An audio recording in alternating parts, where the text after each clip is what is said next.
ಬಸವಾ ಬಸವಾ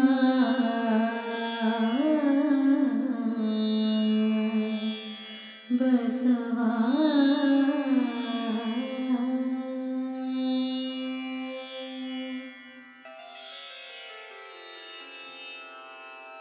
ಹರ ಬಸವಾಯ ನಮಃ ಪ್ರಭು ಬಸವಾಯ ನಮಃ ಗುರು ಬಸವಾಯ ನಮಃ ಲಿಂಗ ಬಸವಾಯ ನಮಃ ಜಂಗಮ ಬಸವಾಯ ನಮಃ ಭಸ್ಮ ಬಸವಾಯ ನಮಃ ರುದ್ರಾಕ್ಷಿ ಬಸವಾಯ ನಮಃ ಮಂತ್ರ ಬಸವಾಯ ನಮಃ ಪಾದೋದಕ ಬಸವಾಯ ನಮಃ ಪ್ರಸಾದ ಬಸವಾಯ ನಮಃ ಚಿನ್ನಿಧಿ ಬಸವಾಯ ನಮಃ ಚಿನ್ನಾದ ಬಸವಾಯ ನಮಃ ಚಿದ್ಬಿಂದು ಬಸವಾಯ ನಮಃ ಚಿತ್ಕಲ ಬಸವಾಯ ನಮಃ ಚಿದಂಗ ಬಸವಾಯ ನಮಃ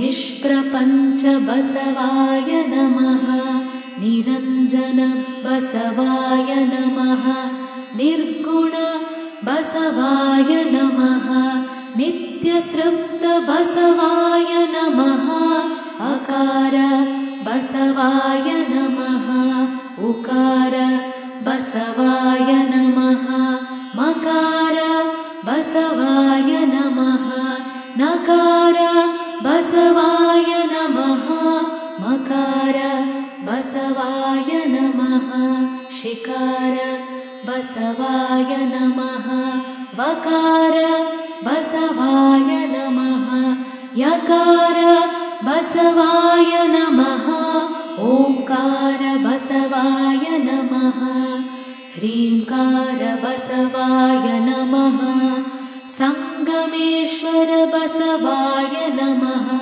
ಪ್ರತ್ಯಕ್ಷ ಕಪಿಲ ಸಿದ್ಧ ಮಲ್ಲಿಕಾರ್ಜುನ ಬಸವಾಯ ನಮೋ ನಮಃ.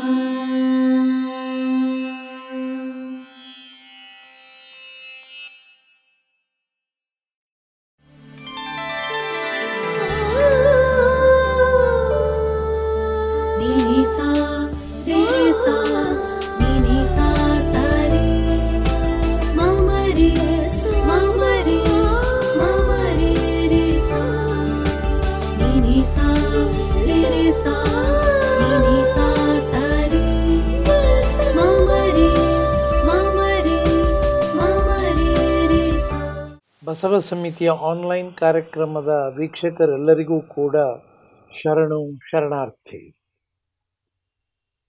ನಮಗೆಲ್ಲರಿಗೂ ತಿಳಿದಿರುವಂತೆ ಬಸವ ಸಮಿತಿ ಆನ್ಲೈನ್ ಅರಿವಿನ ಮನೆಯ ಕಾರ್ಯಕ್ರಮಗಳನ್ನು ಸುಮಾರು 5 ವರ್ಷಗಳಿಂದ ಪ್ರಾರಂಭಿಸಿ ತನ್ನ ಶಿಸ್ತುಬದ್ಧವಾದ ನಿಲುವಿನಿಂದ ಯಾವುದೇ ಒಂದು ಕಾರ್ಯಕ್ರಮವು ತಡವಾಗಿಯೂ ಕೂಡ ಪ್ರಾರಂಭವಾಗದೆ ವ್ಯವಸ್ಥಿತವಾಗಿ ನಡೆಸ್ಕೊಂಡು ಬಂದಿದೆ.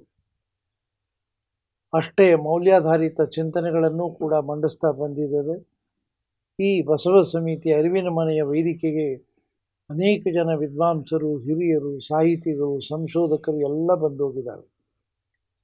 ಆದರೆ ಇವತ್ತಿನ ದಿನ ಒಬ್ಬರು ಬಹಳ ವಿಶೇಷವಾದ ಹಿರಿಯರು ನಮ್ಮ ಜೊತೆ ಇದ್ದಾರೆ. ಎಷ್ಟು ಸಹಜ ಸರಳ ವ್ಯಕ್ತಿ ಅಂದರೆ ಹೇಳೋದಕ್ಕೂ ಸಾಧ್ಯ ಇಲ್ಲ. ಕೇವಲ ದೂರವಾಣಿಯ ಮೂಲಕ ಖಂಡಿತ ಬರ್ತೇನೆ, ಒಂದು ಉಪನ್ಯಾಸದ ಸ್ವರೂಪದಲ್ಲಿ ನಾವು ಈ ಕಾರ್ಯಕ್ರಮವನ್ನು ಮಾಡೋಣ ಅಂತ ಹೇಳಿದ್ರು. ವಿಷಯ ಅಂದಾಕ್ಷಣ ಅವರು ಡಾಕ್ಟರ್ CR ಚಂದ್ರಶೇಖರ್ ಅವರು ನಿವೃತ್ತ ಮನೋವೈದ್ಯ ಪ್ರಾಧ್ಯಾಪಕರು. ಅವರು ಸರಳವಾಗಿ ಹಾಗೆ ಬರ್ಕೊಂಡ್ರೂ ಕೂಡ ಸಮಾಜದಲ್ಲಿ ಒಬ್ಬ ಮಹಾ ಮನೋವಿಜ್ಞಾನಿಯನ್ನು ನಾವು ನೋಡಬೇಕಾದ್ರೆ ಅವರ ದರ್ಶನವನ್ನು ಈ ಮೂಲಕ ನಮಗೆ ಮಾಡಿಸ್ತಾ ಇದ್ದೇವೆ.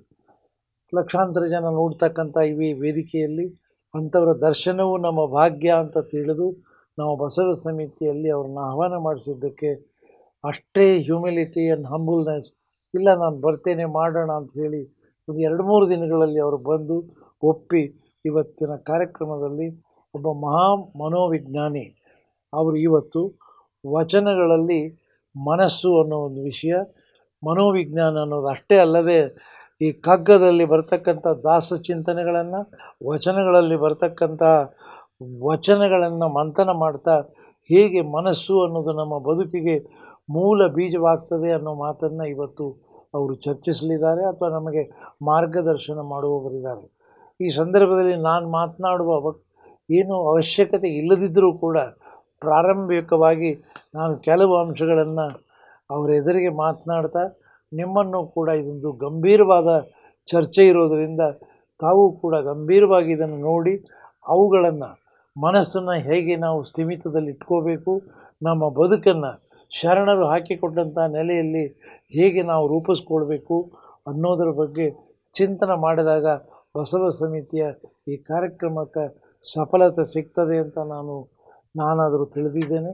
ಈಗ ಉದಾಹರಣೆಗೆ ಮನ ಅನ್ನೋ ಒಂದು ವಿಷಯ ನಮ್ಮ ಶರಣರ ವಚನಗಳಲ್ಲಿ ತನು, ಮನ, ಘನ ಈ ಒಂದು 3 ಶಬ್ದಗಳಲ್ಲಿ ನಮ್ಮೆಲ್ಲ ವಚನ ಸಾಹಿತ್ಯದ ಮೂಲ ಅಂಶಗಳು ಬರ್ತಾ ಹೋಗ್ತವೆ. ತನುವಿಗೆ ಪ್ರಸಾದಕಾಯ ಅಂತಾರೆ, ಮನವನ್ನು ಘನಮನವನ್ನಾಗಿ ಮಾಡಿಕೊಳ್ಳಿ ಅಂತಾರೆ, ಭಾವವನ್ನು ನಿರ್ಭಾವವಾಗಿ ಮಾಡಿಕೊಳ್ಳಿ ಅಂತಕ್ಕಂಥದ್ದು ವಚನ ಸಾಹಿತ್ಯದಲ್ಲಿ ನಮಗೆ ತಿಳಿದಿರೋಂಥ ವಿಷಯ. ಆದರೂ ಈ ಕಾಯ ಅಥವಾ ದೇಹ ಅನ್ನೋದು ಇದೊಂದು ಪ್ರಸಾದ ಕಾಯ ಅಂತ ನಾವು ನೋಡೋದೇ ಇಲ್ಲ.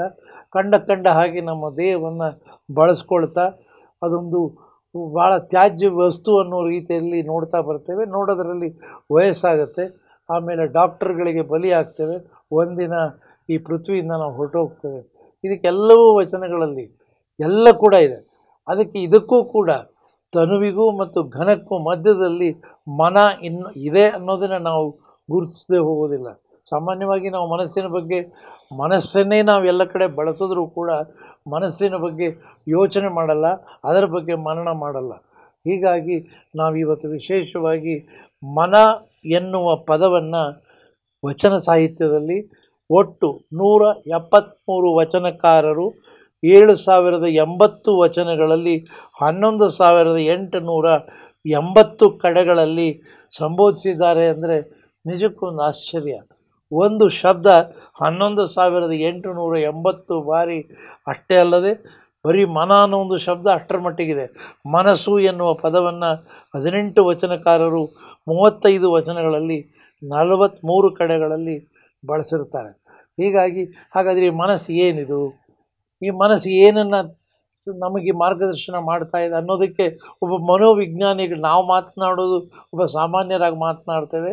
ಅದು ನಮ್ಮ ಸಾಹಿತ್ಯ ಪ್ರೇಮಿಗಳು ಸಾಹಿತ್ಯದ ನೆಲೆಯಲ್ಲಿ ಮಾತನಾಡ್ಬೋದು. ಆದರೆ ಮನೋವಿಜ್ಞಾನಿಯಾಗಿ ಹೇಗೆ ಶರಣರು ತಮ್ಮ ವಚನಗಳ ಮೂಲಕ ಮನಸ್ಸನ್ನು ಹಿಡಿದುಕೊಡ್ತಾರೆ. ಉದಾಹರಣೆಗೆ ಬಸವಣ್ಣನವರ ಪ್ರಸಿದ್ಧ ವಚನ ತನುವಿನೊಳಗೆ ಹುಸಿ ತುಂಬಿ ಮನದೊಳಗೆ ವಿಷಯ ತುಂಬಿ ಮನದೊಳಗೆ ಮನದ ಒಡೆಯ ಇದ್ದಾನೋ ಇಲ್ಲವೋ ಕೂಡಲ ಸಂಗಮ ದೇವ. ನೋಡಿ, ಮನದೊಡೆಯ ಇದ್ದಾನೆ ಅಂತಕ್ಕಂಥ ಮನಸ್ಸಿನ ಅರ್ಥಗರ್ಭಿತವಾದ ಅರ್ಥವನ್ನು ಕೊಡ್ತಾರೆ. ಇನ್ನೊಂದು ಪ್ರಸಿದ್ಧವಾದ ಅಕ್ಕನ ವಚನ ಲೋಕದ ಚೇಷ್ಟೆಗೆ ರವಿ ಬೀಜವಾದಂತೆ.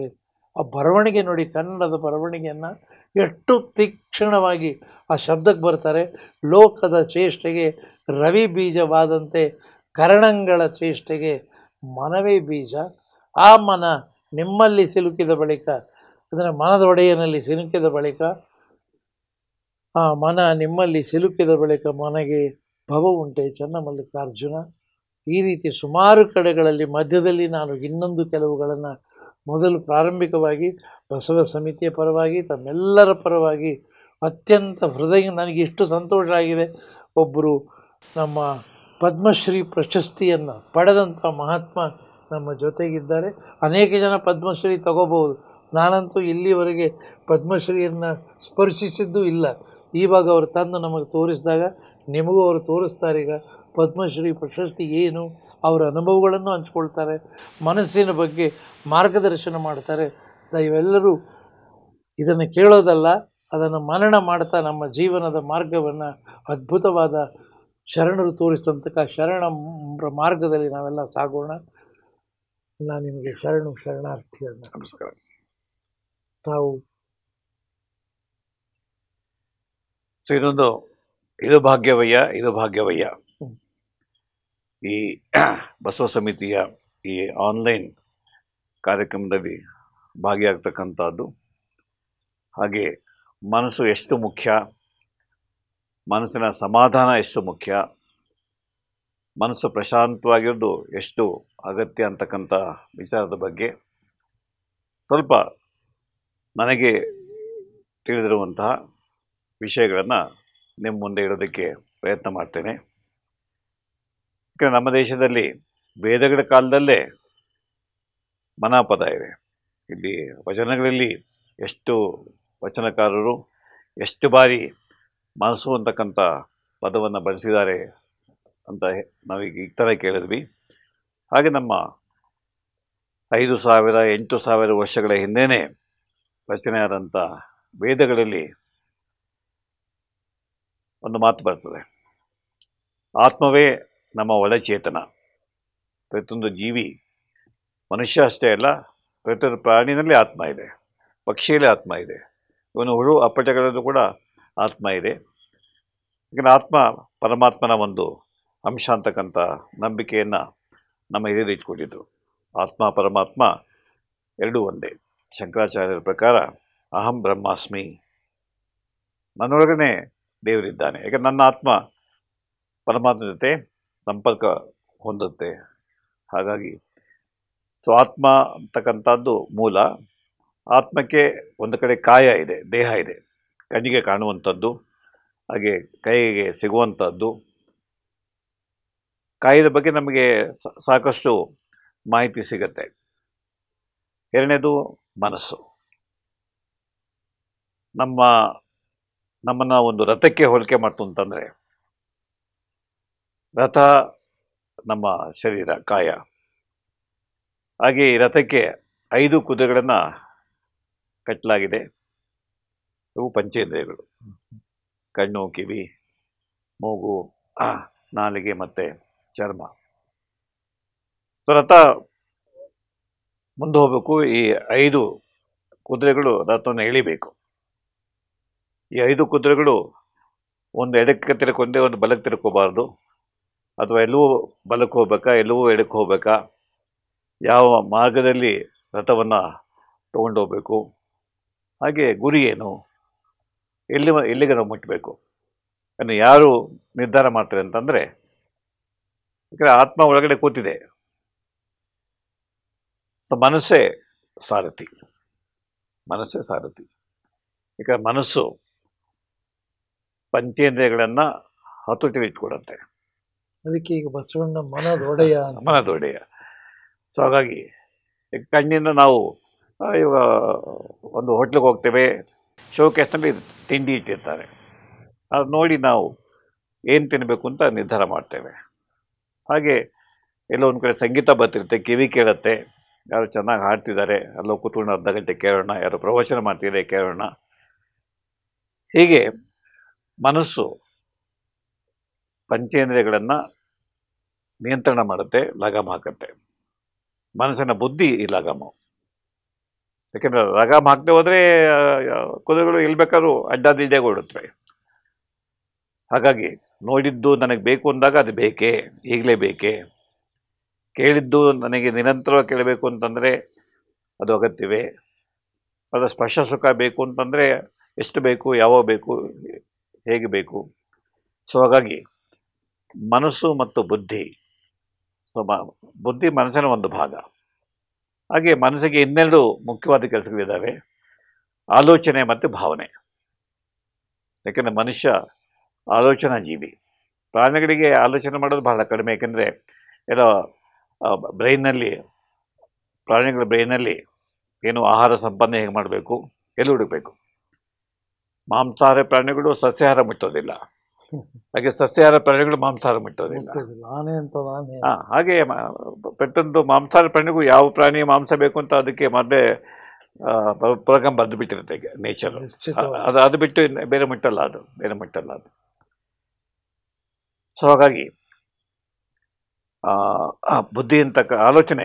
ಹಾಗೆ ನಾವು ಆಲೋಚನೆ ಮಾಡಬೇಕು, ಹೇಗೆ ಇವತ್ತು ಬೆಳಿಗ್ಗೆ ದಿನ ಏನು ಮಾಡಬೇಕು, ಇವತ್ತು ನನ್ನ ಕಾರ್ಯಕ್ರಮ ಏನು, ನನ್ನ ಕರ್ತವ್ಯ ಏನು, ಅಥವಾ ಒಂದು ಸಮಸ್ಯೆ ಬರ್ತದೆ, ಆ ಸಮಸ್ಯೆ ಯಾಕೆ ಬಂತು, ಪರಿಹಾರ ಏನು ಮಾಡಬೇಕು, ಯಾವ ಪರಿಹಾರ ಹೆಚ್ಚು ಉತ್ತಮ, ಹಾಗೆ ನನಗೆ ನನ್ನ ಹಿತಕ್ಕೆ ನನ್ನ ಸ್ವಾರ್ಥಕ್ಕೆ ಎಷ್ಟು ಕೆಲಸ ಮಾಡಬೇಕು, ಪರಹಿತಕ್ಕೆ ಎಷ್ಟು ಕೆಲಸ ಮಾಡಬೇಕು, ನನಗೆ ಹೆಂಡತಿ ಇದ್ದಾರೆ, ಮಕ್ಕಳಿದ್ದಾರೆ, ಕುಟುಂಬ ಇದೆ, ಅಣ್ಣ ತಮ್ಮ ಇದ್ದಾರೆ, ಇರೋದನ್ನು ಹಂಚಿಕೊಳ್ತಕ್ಕಂಥದ್ದು ಆಲೋಚನೆ. ಇನ್ನೊಂದು ಭಾವನೆಗಳಲ್ಲಿ ಪಾಸಿಟಿವ್ ಭಾವನೆಗಳಿದ್ದಾವೆ.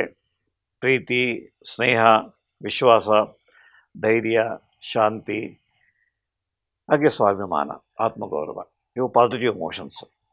ಸೊ ಪಾಸಿಟಿವ್ ಎಮೋಷನ್ ಇತ್ತು ಅಂತಂದರೆ ನಾವು ಆನಂದದ ಕಡೆಗೆ ಹೋಗ್ತೇವೆ, ಸಂತೋಷದ ಕಡೆಗೆ ಹೋಗ್ತೇವೆ. ಅದೇ ನೆಗೆಟಿವ್ ಎಮೋಷನ್ಸ್ ಆಯಿತು ಅಂತಂದರೆ ನಾನಾ ಕಾರಣಕ್ಕೆ ದುಃಖ ಆಗುತ್ತೆ, ನಾನಾ ಕಾರಣಕ್ಕೆ ಕೋಪ ಬರ್ತದೆ, ನಾನಾ ಕಾರಣಕ್ಕೆ ಭಯ ಆಗುತ್ತೆ, ಮತ್ಸರ ಬರ್ತದೆ. ಆಗ ನಮ್ಮ ನಡವಳಿಕೆಯೇ ಬೇರೆ ಆಗ್ಬಿಡುತ್ತೆ. ಹಾಗಾಗಿ ಮನಸ್ಸಿನ ಈ ಎರಡು ಕೆಲಸಗಳು, ಆಲೋಚನೆ, ಭಾವನೆ, ಹಾಗೆ ಅದು ನಮ್ಮ ನಡವಳಿಕೆಯನ್ನು ನಿರ್ಧಾರ ಮಾಡುತ್ತೆ. ಈಗ ಹಣ ಬೇಕು, ಹಣ ಸಂಪಾದನೆ ಮಾಡೋದು ಹೇಗೆ? ಸಕ್ರಮವಾಗಿ ಸಂಪಾದನೆ ಮಾಡೋದಾ ಅಥವಾ ಅಕ್ರಮವಾಗಿ ಸಂಪಾದನೆ ಮಾಡೋದಾ? ನಾವು ವಿವೇಚನೆ ಅಂತ ಕರೀತೀವಿ. ಆಲೋಚನೆ ವಿವೇಚನೆ. ಹಾಗೆ ಸತ್ಯ ಧರ್ಮ ಪಾಲನೆ ಮಾಡಬೇಕಾ ಅಥವಾ ಮೋಸ ವಂಚನೆ ಮಾಡಬೇಕಾ, ಸುಳ್ಳು ಹೇಳಬೇಕಾ, ಸತ್ಯವನ್ನು ಹೇಳಬೇಕಾ, ಬೇರು ಕೊಡದರೆ ನಾನೇ ಎಲ್ಲವೂ ಇಟ್ಕೋಬೇಕಾ? ಈ ರೀತಿ ಆಲೋಚನೆ ಮಾಡ್ತಕ್ಕಂಥದ್ದು ಭಾವನೆಗಳನ್ನು ನಿಯಂತ್ರಣ. ಇವತ್ತು ನಾವು ನೋಡ್ತಾ ಇದ್ವಿ, ಪ್ರತಿ ನಿಮಿಷ ಒಬ್ಬರು ಆತ್ಮಹತ್ಯೆ ಮಾಡ್ಕೊಂಡು ಸಾಯ್ತಿದ್ದಾರೆ ಭಾರತದಲ್ಲಿ. ಪ್ರತಿ ನಿಮಿಷ. 2022ನೇ ಇಸ್ವಿನಲ್ಲಿ 1,72,000 ಜನ ಆತ್ಮಹತ್ಯೆ ಮಾಡಿಕೊಂಡು ಸತ್ತರು. ಇದು ಪೊಲೀಸ್ ಸಂಖ್ಯೆ ಅಂಶ. ನಿಜವಾಗಿ ಸತ್ತವನು 10 ಪಟ್ಟು ಜಾಸ್ತಿ ಇರ್ತಾರೆ. ಯಾಕೆಂದರೆ ನಮ್ಮಲ್ಲಿ ರೆಕಾರ್ಡ್ ಆಗೋದಿಲ್ಲ ಭಾರತದಲ್ಲಿ.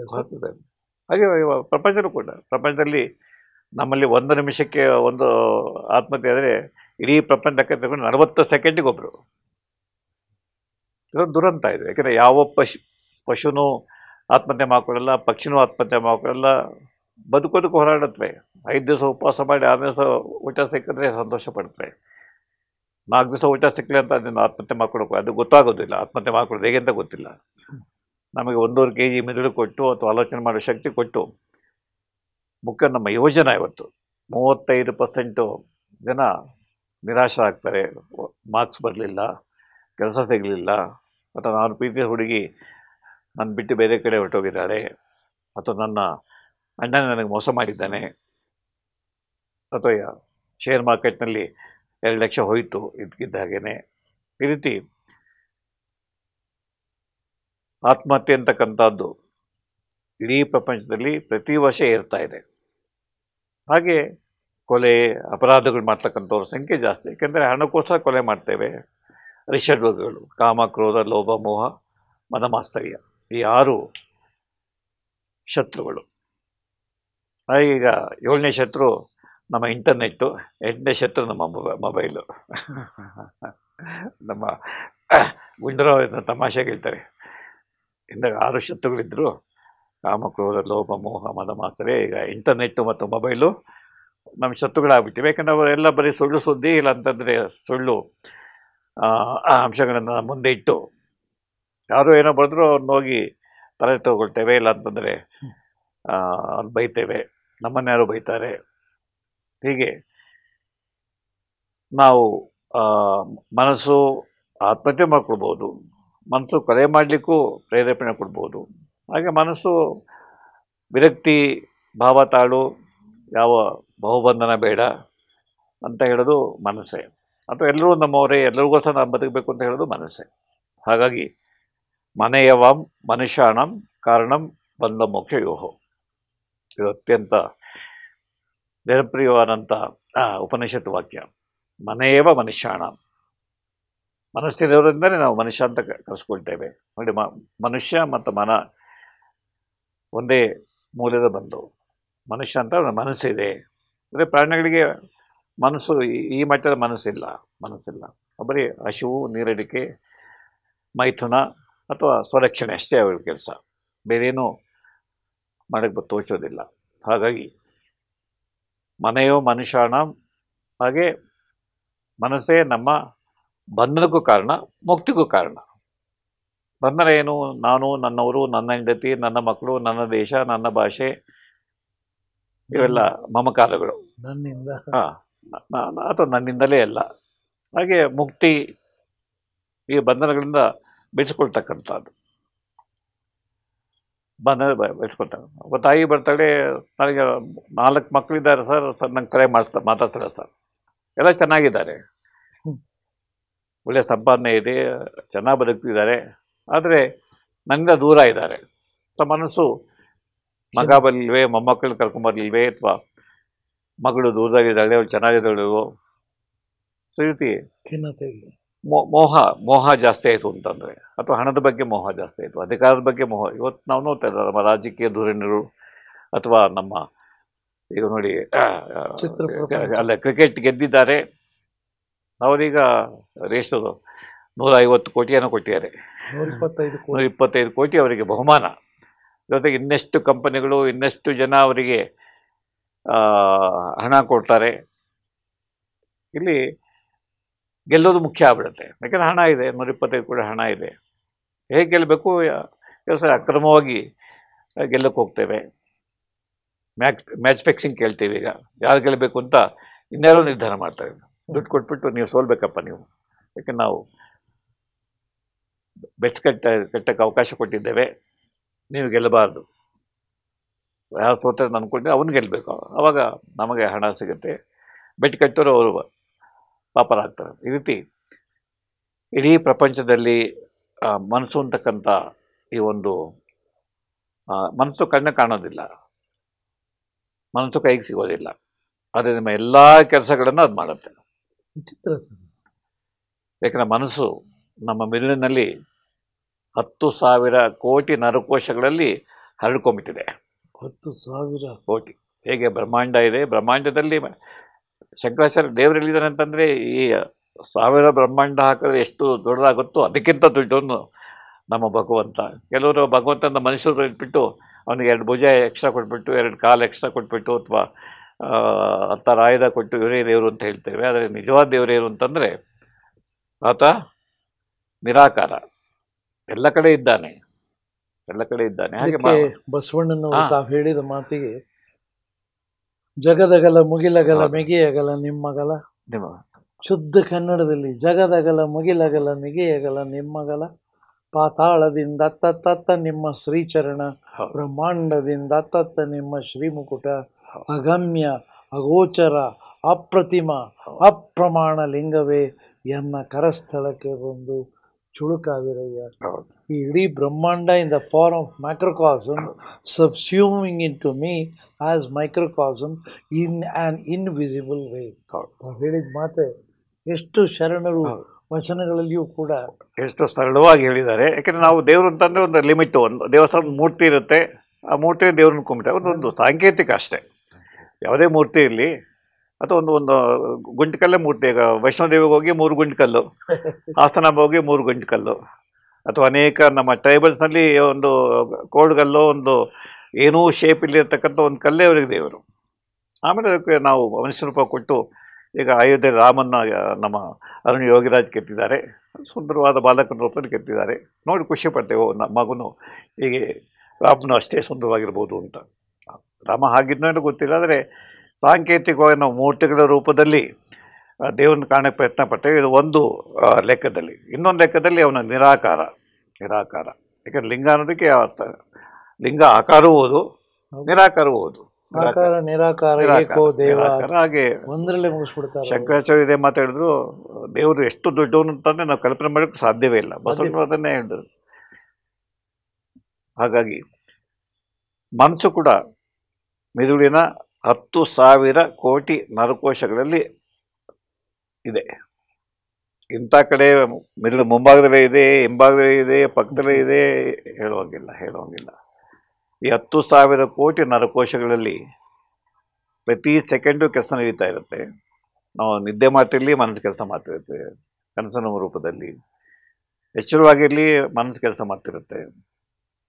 ಹಾಗೆ ಮನಸ್ಸು ನಮ್ಮ 50 ಹಾರ್ಮೋನುಗಳು, ನಮ್ಮ ದೇಹ ಈ ಕಾಯ ಸರಿಯಾಗಿ ಕೆಲಸ ಮಾಡಬೇಕು ಅಂತಂದರೆ ಇನ್ಸುಲಿನ್ ಉತ್ಪತ್ತಿ ಆಗಿರಬೇಕು, ಥೈರಾಯ್ಡ್ ಹಾರ್ಮೋನ್ ಉತ್ಪತ್ತಿ ಆಗಿರಬೇಕು, ಪ್ಯಾರಾಥೈರಾಯ್ಡ್ ಹಾರ್ಮೋನ್ ಉತ್ಪತ್ತಿ ಆಗಿರಬೇಕು, ಅಡ್ರಿನಲ್ ಹಾರ್ಮೋನ್ ಉತ್ಪತ್ತಿ ಆಗಿರಬೇಕು, ಟೆಸ್ಟೋಸ್ಟೆರಾನ್ ಹಾರ್ಮೋನ್, 50 ಬಗೆಯ ಹಾರ್ಮೋನುಗಳು ನಮ್ಮ ದೇಹದಲ್ಲಿ ಉತ್ಪತ್ತಿ ಆಗುತ್ತೆ. ಅವುಗಳನ್ನು ಯಾರು ನಿಯಂತ್ರಣ ಮಾಡಿದರೆ? ಮನಸ್ಸೇ.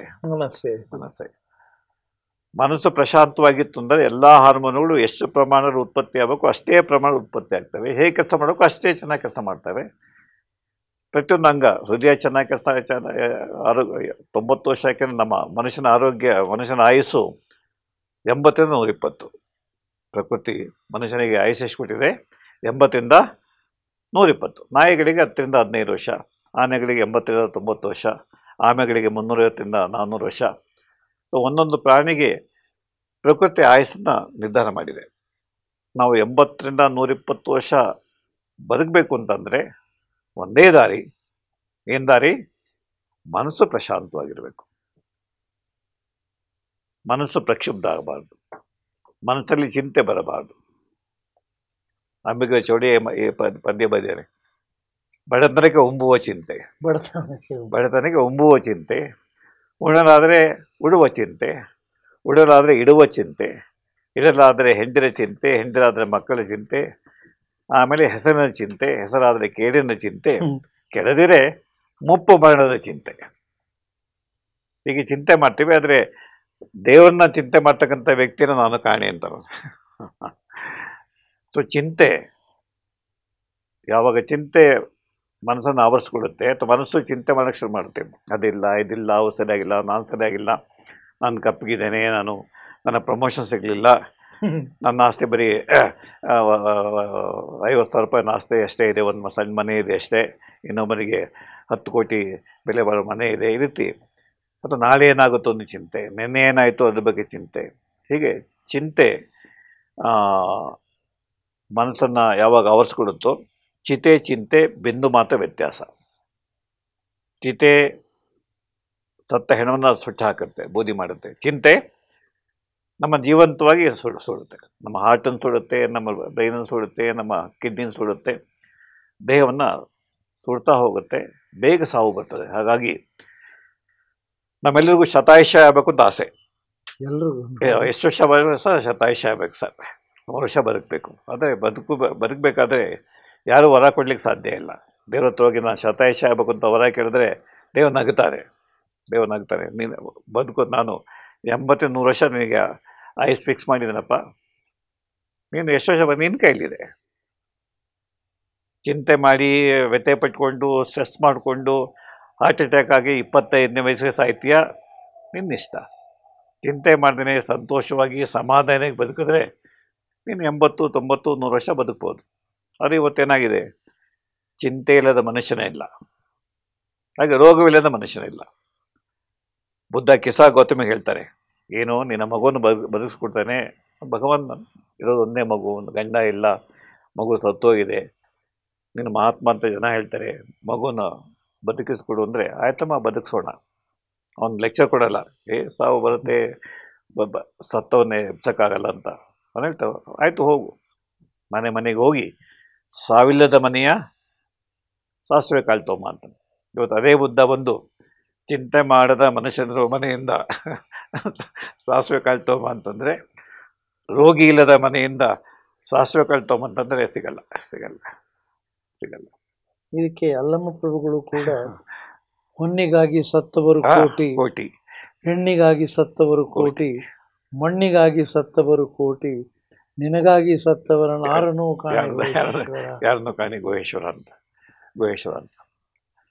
ಸೊ ಹಾಗೆ ಇಲ್ಲೊಂದಿದೆ, ಮನವೆಂಬ ಮರ್ಕಟ ತನುವೆಂಬ ವೃಕ್ಷವನ್ನೇರಿ, ಇಂದ್ರಿಯಗಳೆಂಬ ಶಾಖೋಪಶಾಖೆಗೆ ಹಾರಿ, ವಿಷಯಗಳೆಂಬ ಹಣ್ಣು ಫಲಗಳನ್ನು ಗ್ರಹಿಸಿ. ವಿಷಯ ಅಂತಂದರೆ ಆಸೆಗಳು ಅಥವಾ ಭೋಗ ಜೀವನ.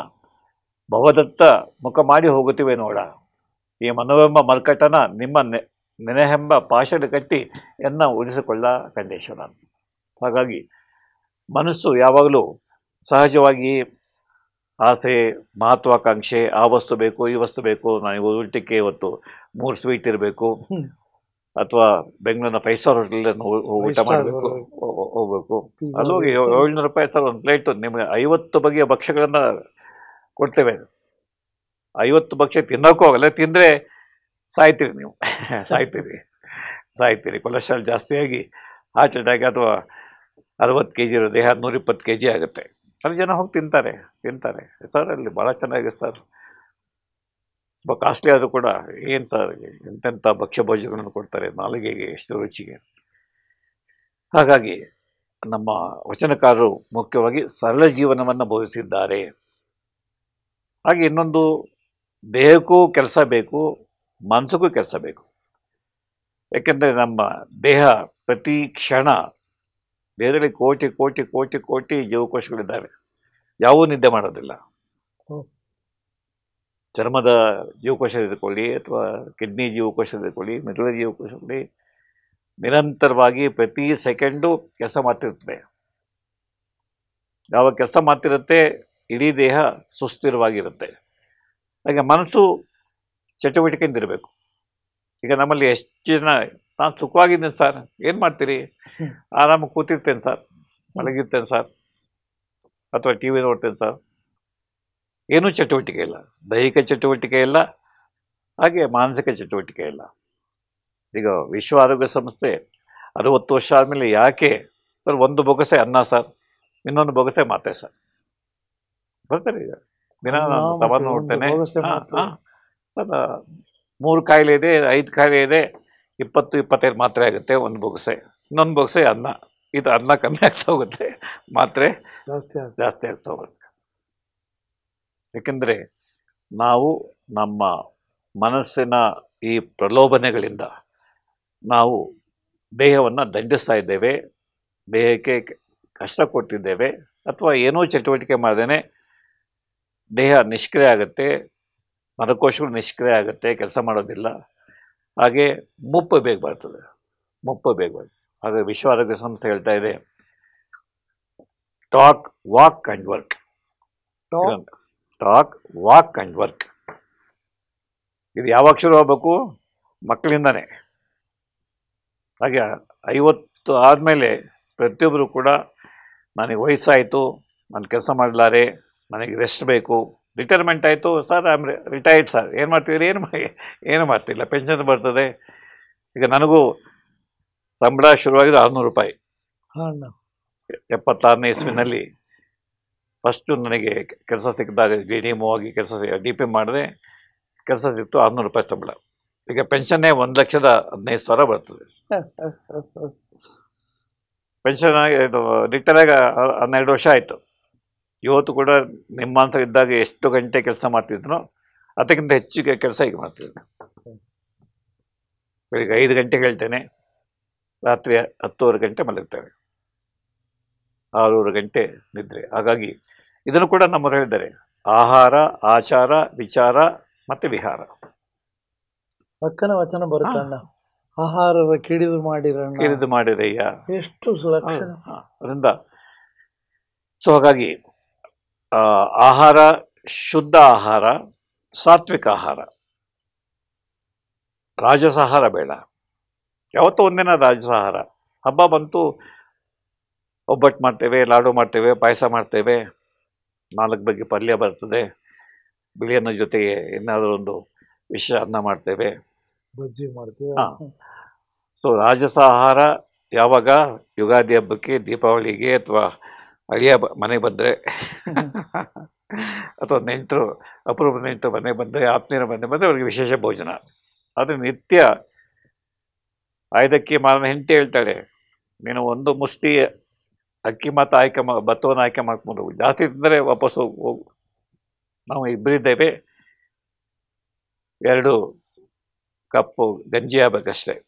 ಕಾರಣ ಅಥವಾ ಅತಿಥಿ ಬಂತು ಅಂದರೆ ಅವನಿಗೆ ಇನ್ನೊಂದು ಕಪ್, ಅವನಿಗೆ ಉಳಿದದ್ದು ನಾಳೆಗಿಲ್ಲ. ಪುನಃ ನಾಳೆ ಹೋಗಿ ಭತ್ತವನ್ನು ಆಯ್ಕೆ ಮಾಡಿ ಕಾಯಕ ಮಾಡಿ ದುಡಿದು ತಿನ್ನು. ಇದು ನಮ್ಮ ವಚನದವರು ಅತ್ಯಂತ ಆರೋಗ್ಯಕರ, ಮನಸ್ಸಿಗೆ ಆರೋಗ್ಯ, ದೈಹಿಕ ಆರೋಗ್ಯ. ದುಡಿದು ತಿನ್ನಿ. ಈಗ ನಾವು ದುಡಿಸಿ ತಿಂತೇವೆ, ಯಾರೋ ದುಡಿತಾರೆ, ನಾವು ಊಟ ಮಾಡೋದು. ದುಡಿಯದೇ ಊಟ ಮಾಡುವ ಸಂಖ್ಯೆ ಜಾಸ್ತಿ ಆಗ್ತಿದೆ. ದುಡಿಯದೇ ಊಟ ಮಾಡುವವರು ಏನೂ ಕೆಲಸ ಮಾಡೋಂಗಿಲ್ಲ ಸರ್. ಸೊ ಹಾಗಾಗಿ ಪುನಃ ವಚನಗಳಲ್ಲಿ ದುಡಿಮೆಯ ಮಹತ್ವ, ಹಾಗೆ ಯಾವುದು ದೊಡ್ಡ ಕೆಲಸ, ಯಾವುದು ಚಿಕ್ಕ ಕೆಲಸ. ಇವತ್ತು IAS ಆಫೀಸರು ನಾನು ಎಲ್ಲ ಮಕ್ಕಳು ಏನಾಗ್ತೀಯ IAS ಆಫೀಸರ್ ಆಗ್ತೀವಿ. 25 ಲಕ್ಷ ಮಕ್ಕಳು ಪ್ರಿಲಿಮ್ಸ್ ಬರೀತಾರೆ. ಕೊನೆಗೆ IAS ಪಾಸ್ ಮಾಡೋರು 600 ಜನ.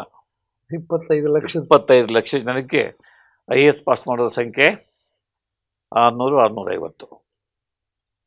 ಯಾಕಂದರೆ IAS ಆಫೀಸರ್ ಆಯಿತು ಅಂತಂದರೆ ಅಧಿಕಾರ ಇದೆ, ಇಡೀ ಒಂದು ಜಿಲ್ಲೆಯ ಅಧಿಕಾರಿ ನೀವಾಗ್ತೀರಿ. ಕೆಂಪುಗೂಟದ ಕಾರ್ ಎಲ್ಲ ಸೌಲಭ್ಯಗಳು ಬರ್ತವೆ. ದೊಡ್ಡ 6 ಬೆಡ್ರೂಮ್ ಇರೋ ದೊಡ್ಡ ಬಂಗ್ಲೆ ಬರ್ತದೆ. 3 ಎಕರೆ ಜಾಗದಲ್ಲಿರ್ತಕ್ಕಂಥ ಮನೆಯಲ್ಲಿ ನಾವು ಇರ್ಬೋದು. ಹಾಗೆ ಜನ ಎಲ್ಲೋ ನಮಸ್ಕಾರ ಹಾಕ್ತಾರೆ, ನಿಮ್ಮನ್ನು ವಿಶೇಷ ಕುರ್ಚಿ ಮೇಲೆ ಕೂರಿಸ್ತಾರೆ, ನಿಮ್ಮ ಹಣತೆ ಮೇಲೆ ಎಲ್ಲ ನಡೆಯುತ್ತೆ. ಅಥವಾ ನಾನು ಡಾಕ್ಟರ್ ಆಗಬೇಕು, ನನಗೆ ನೀಟ್ ಎಕ್ಸಾಮಿನೇಷನ್ 24 ಲಕ್ಷ ಜನ ನೀಟ್ ಎಕ್ಸಾಮ್ ತೊಗೊಂಡಿದ್ದಾರೆ. 24 ಲಕ್ಷ ಇರೋ MBBS ಸೀಟು 96,000. 96,000 MBBS ಸೀಟಿಗೆ 710 ಕಾಲೇಜುಗಳಿದ್ದಾವೆ. 96,000 ಸೀಟಿಗೆ 24 ಲಕ್ಷ ವಿದ್ಯಾರ್ಥಿಗಳು ನೀನು ಡಾಕ್ಟರ್ ಆಗು, ನಮ್ಮ ಮಗಳು ಡಾಕ್ಟರ್ ಆಗಬೇಕು, ನಾನು ಡಾಕ್ಟರ್ ಆಗಬೇಕು ಸರ್. ಸೊ ಅಷ್ಟು ಜನಕ್ಕೆ ಸಿಗುತ್ತೆ, ಉಳಿದವ್ರಿಗಿಲ್ಲ. ಈಗ ಅಕ್ರಮವಾಗಿ ಈಗ ನೋಡ್ತಾ ಇದ್ರಿ, ನೀಟ್ ಎಕ್ಸಾಮ್ ಗೋಲ್ಮಾಲ್ ಆಗಿರೋದು. ಪ್ರಶ್ನೆ ಪತ್ರಿಕೆ ಲೀಕ್ ಮಾಡಿ ಒಂದೊಂದು ಪತ್ರಿಕೆನ 30 ಲಕ್ಷಕ್ಕೆ ಮಾಡಿದ್ದಾರೆ. ಅಂದರೆ ಏನು, ತಂದೆ ತಾಯಿಗಳು 30 ಲಕ್ಷ ಕೊಟ್ಟು ಲೀಕ್ ಆಗಿರೋ ಪ್ರಶ್ನೆ ಪತ್ರಿಕೆ ಕೊಟ್ಟು ನೀನು ಬರೆದು ನೀನು ಅವನೊಂದು ಡಾಕ್ಟರ್, ಅವನು ಎಂಥ ಡಾಕ್ಟರ್ ಆಗ್ತಾನೆ ನೋಡಿ. ಮೆರಿಟ್ ಇಲ್ಲದೇ ಸ್ವಪ್ರಯತ್ನದಿಂದ ಅವನಿಗೆ ಡಾಕ್ಟರ್ ಸೀಟ್ ಸಿಗೋದಿಲ್ಲ. ಆದರೆ ಅಕ್ರಮ ಮಾರ್ಗವಾಗಿ, ಹಾಗೆ ನಮ್ಮ ಪ್ರೈವೇಟ್ ಕಾಲೇಜುಗಳು ಆಮಿಷ ಒಡ್ಡಿ ಕೋಟಿ ಈಗ MBBS ಸೀಟಿಗೆ 5 ಲಕ್ಷದಿಂದ 1 ಕೋಟಿ ತನಕ ಫೀಸ್ ಆಗುತ್ತೆ. 5 ಲಕ್ಷ ಗೌರ್ಮೆಂಟ್, 1 ಕೋಟಿ ಲೆಕ್ಕಕ್ಕೆ, ಅಫಿಷಿಯಲಿ 1 ಕೋಟಿ, ಆಮೇಲೆ ಅನ್ಅಫಿಷಿಯಲಿ ಎಷ್ಟು ಕೋಟಿ ಕೊಡಬೇಕು ಗೊತ್ತಿಲ್ಲ. ಸೊ ಈ ರೀತಿ ವಿಷಯಗಳ ಅಂತ ಮನಸ್ಸು ಹೋಗ್ತಾ ಇದೆ. ಹಾಗಾಗಿ ನಮ್ಮ ಮಕ್ಕಳನ್ನು ರೇಸ್ ಕುದುರೆ ಮಾಡಿದ್ದೇವೆ. 90 ತೆಗಿ, 95 ತೆಗಿ, 98 ತೆಗಿ, ಇಲ್ಲ ಅಂತಂದರೆ ಆಗಲಿಲ್ಲ ಅಂತಂದರೆ ನಾಲಾಯಕ್ ನೀನು. ಪಾಪ ಅವರು ಆತ್ಮಹತ್ಯೆ ಮಾಡ್ಕೊಳ್ತಾರೆ. ಎಷ್ಟು ಜನ ಈಗ ಕೋಟಾದಲ್ಲಿ ಪ್ರತಿ ಯಾರೋ ಒಬ್ಬ ಸಾಯ್ತಿದ್ದಾನೆ. ನೀಟ್ ಎಕ್ಸಾಮ್ ತೊಗೊಳಕ್ಕೆ ಹೋಗಿ, ಕೋಚಿಂಗ್ ಹೋಗಿ, IAS ಕೋಚಿಂಗ್ ಹೋಗಿ. ಹಾಗೆ IIT, IIIT, NTI ಅಲ್ಲೂ ಅಷ್ಟೇ ಲಕ್ಷಾಂತರ ಜನ ಬರೀತಾರೆ. ಕೊನೆಗೆ ಆಯ್ಕೆ ಆಗೋರು ಕೆಲವೇ ಜನ. ಎಲ್ಲರ ಗುರಿ ಅದೇನೆ. ಈಗ ಯಾರಿಗೂ ಕೃಷಿ ಯಾರಿಗೂ ಬೇಡ, ನೇಕಾರಿಕೆ ಯಾರಿಗೂ ಬೇಡ, ಬಡಿಗೆ ಕೆಲಸ ಯಾರಿಗೂ ಬೇಡ, ಎಲೆಕ್ಟ್ರಿಕ್ ಕೆಲಸ ಯಾರಿಗೂ ಬೇಡ. ಆಮೇಲೆ ಈ ಕೆಲಸ ಮಾಡೋಕ್ಕೆ ಬಂದಾಗ ಅವರಿಗೆ ನಿರಾಶೆ. ಸೊ ನಾನು ಪ್ರತಿ ಸಲ ಹೋದಾಗ ಕ್ಯಾಬ್ ಡ್ರೈವರ್ಸ್ಗೆ, ಸರ್ ಹೊಟ್ಟೆಪಾಡು ಮಾಡ್ತೀವಿ ಸರ್, ನನ್ನ ಆಸೆ ಇದ್ದದ್ದು ಬೇರೆ ಸರ್. ನಮ್ಮ ಅಪ್ಪ ಅಮ್ಮ ಓದಿಸಲಿಲ್ಲ, ನಮ್ಮ ಬಡತನ ದುಡ್ಡಿರಲಿಲ್ಲ, ಅಥವಾ ಕಡ್ಡೆ 4 ಕಡ್ಡೆ ಪಾಸಾಗಲಿಲ್ಲ. ಸೊ ಹಾಗಾಗಿ ಇವತ್ತು ಅನೇಕ ಜನ ಮನಸ್ಸಿಗೆ ನೆಮ್ಮದಿ ಇಲ್ಲ. ಹಾಗಾಗಿ ಕಾಯಿಲೆಗಳ ಸಂಖ್ಯೆ ಜಾಸ್ತಿ ಆಗ್ತಾ ಇದೆ. ಸೊ ದುಡಿದು ತಿನ್ನು, ಹಾಗೆ ಕಾಯಕವೇ ಕೈಲಾಸ. ಯಾವುದೇ ಕೆಲಸ ಮಾಡಿ, ಚಪ್ಪಲಿ ಹೊಲಿಯೋ ಕೆಲಸ ನಿಕೃಷ್ಟವಲ್ಲ, ಕಸ ಗುಡಿಸೋ ಕೆಲಸ ನಿಕೃಷ್ಟವಲ್ಲ. ಈಗ ಕೋವಿಡ್ ಬಂದ ನಾವೇ ನೋಡಿದ್ದೇವೆ. ಪೌರ ಕಾರ್ಮಿಕರನ್ನ ನಾವು ಅವರಿಗೆ ಪ್ರಧಾನಮಂತ್ರಿಯಿಂದ ಹಿಡಿದು ಎಲ್ಲರೂ ಪಾದಪೂಜೆ ಮಾಡಿದ್ವಿ. ಏಕೆಂದರೆ ನಿಮ್ಮಿಂದ ನಾವು ಸ್ವಚ್ಛವಾಗಿದ್ದೇವೆ, ಕೋವಿಡ್ ವೈರಸ್ಸನ್ನು ಹೊರಗಡೆ ಹಾಕಲಿಕ್ಕೆ ನೀವು ಸಹಾಯ ಮಾಡಿ. ಮೊದಲು ನಿಕೃಷ್ಟ ಜಾಡಮಾಲಿಯವನು ಅಥವಾ ಜಲಗಾರವನು, ಅವನಿಗೆ ಯಾವ ಬೆಲೆ ಇಲ್ಲ, 2 ಹೊತ್ತು ಊಟಕ್ಕೂ ಸಂಬಳ ಕೊಟ್ಟಿರಲಿಲ್ಲ. ಈಗ ಪೌರ ಕಾರ್ಮಿಕರಿಗೆ ಮಿನಿಮಮ್ 18,000, 20,000 ಫಿಕ್ಸ್ ಮಾಡಿದೆ ಸರ್ಕಾರ. ಹಾಗಾಗಿ ಈ ಒಂದು ಅಂಶ ನಾವು, ಹಾಗೆ ಇನ್ನೊಂದು ಸಮಾಧಾನ ಪ್ರಶ್ನೆ ಬಂದಾಗ ಅಕ್ಕನ ವಚನ ನಾವೆಲ್ಲ ಕೇಳಿದ್ದೇವೆ. ಬೆಟ್ಟದ ತುದಿಯಲ್ಲಿ ಮನೆಯ ಮಾಡಿ ಮೃಗ ಪಕ್ಷಿಗಳಿಗೆ ಅಂಜುದಡೆ ಎಂತಯ್ಯ. ಹಾಗೆ ಸಾಗರದ ತಡಿಯಲ್ಲಿ ಮನೆಯ ಮಾಡಿ ನೆರೆತೊರೆಗಳಿಗೆ ಅಂಜುದಡೆ ಎಂತಯ್ಯ. ಸಂತೆಯಲ್ಲಿ ಮನೆ ಮಾಡಿ ಶಬ್ದಕ್ಕೆ ಅಂಜುದಡೆ. ಅಂದ್ರೇನು, ಜೀವನದಲ್ಲಿ ಕಷ್ಟಗಳು ಬರ್ತವೆ, ನೋವು ಬರ್ತದೆ, ರೋಗಗಳು ಬರ್ತವೆ, ಸಮಸ್ಯೆಗಳು ಬರ್ತವೆ, ಸಂಬಂಧಗಳು ಹಲಸು ಹೋಗುತ್ತೆ. ಇವೆಲ್ಲ ಆದರೂ ಕೂಡ ಹಾಗೆ ಸ್ತುತಿ ನಿಂದೆ. ನಮ್ಮನ್ನು ಹೊಗಳೋ ಸಂಖ್ಯೆ ಬಹಳ ಕಡಿಮೆ. ಸರ್ ನೀವು ಒಳ್ಳೆ ಕೆಲಸ ಮಾಡ್ತೀರಿ, ಹೊಗಳೋ ಸಂಖ್ಯೆ ಕಮ್ಮಿ. ತಪ್ಪು ಮಾಡೋಕ್ಕೆ ಕಾಯ್ತಾ ಇರ್ತಾರೆ, ಟೀಕೆ ಮಾಡಲಿಕ್ಕೆ, ಹಿನಾಯ ಮಾಡಲಿಕ್ಕೆ ಅಥವಾ ಆಡೋದಕ್ಕೆ, ನಾಡಿ ನಗೋದಕ್ಕೆ. ಹಾಗಾಗಿ ಅಕ್ಕ ಹೇಳ್ತಾಳೆ, ಸ್ತುತಿ ನಿಂದೆಗಳು ಸಾಮಾನ್ಯ, ಸಮಾಧಾನಿಯಾಗಿರು. ಈ ದೃಷ್ಟಿಯಿಂದ ವಚನಗಳಲ್ಲಿ ಇನ್ನೊಂದು 3-4 ವಚನಗಳನ್ನು ಕೋಟ್ ಮಾಡ್ತೇನೆ.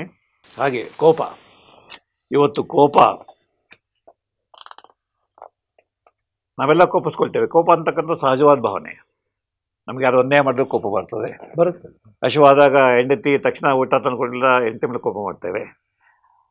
ಮಗ 4 ಲಕ್ಷ ಫೀಸ್ ಕೊಟ್ಟು ಕೂಡ ಫೇಲ್ ಆಯಿತು ಅಂದರೆ ಅವನ್ನ ಕೋಪಿಸ್ಕೊಳ್ತೇವೆ.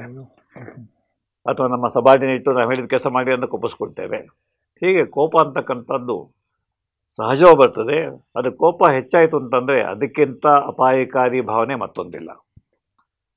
ಕೋಪ ಬಂದಾಗ ಬೇರೆ ಬೈತೇವೆ, ಜಗಳಕ್ಕೆ ಹೋಗ್ತೇವೆ, ಕೊಲೆ ಮಾಡಿಬಿಡ್ತೇವೆ, ಬೇರೆಯವರ ಆಸ್ತಿಯನ್ನು ಬೆಂಕಿ ಹಚ್ಚಿ ನಾಶ ಮಾಡಿಬಿಡ್ತೇವೆ.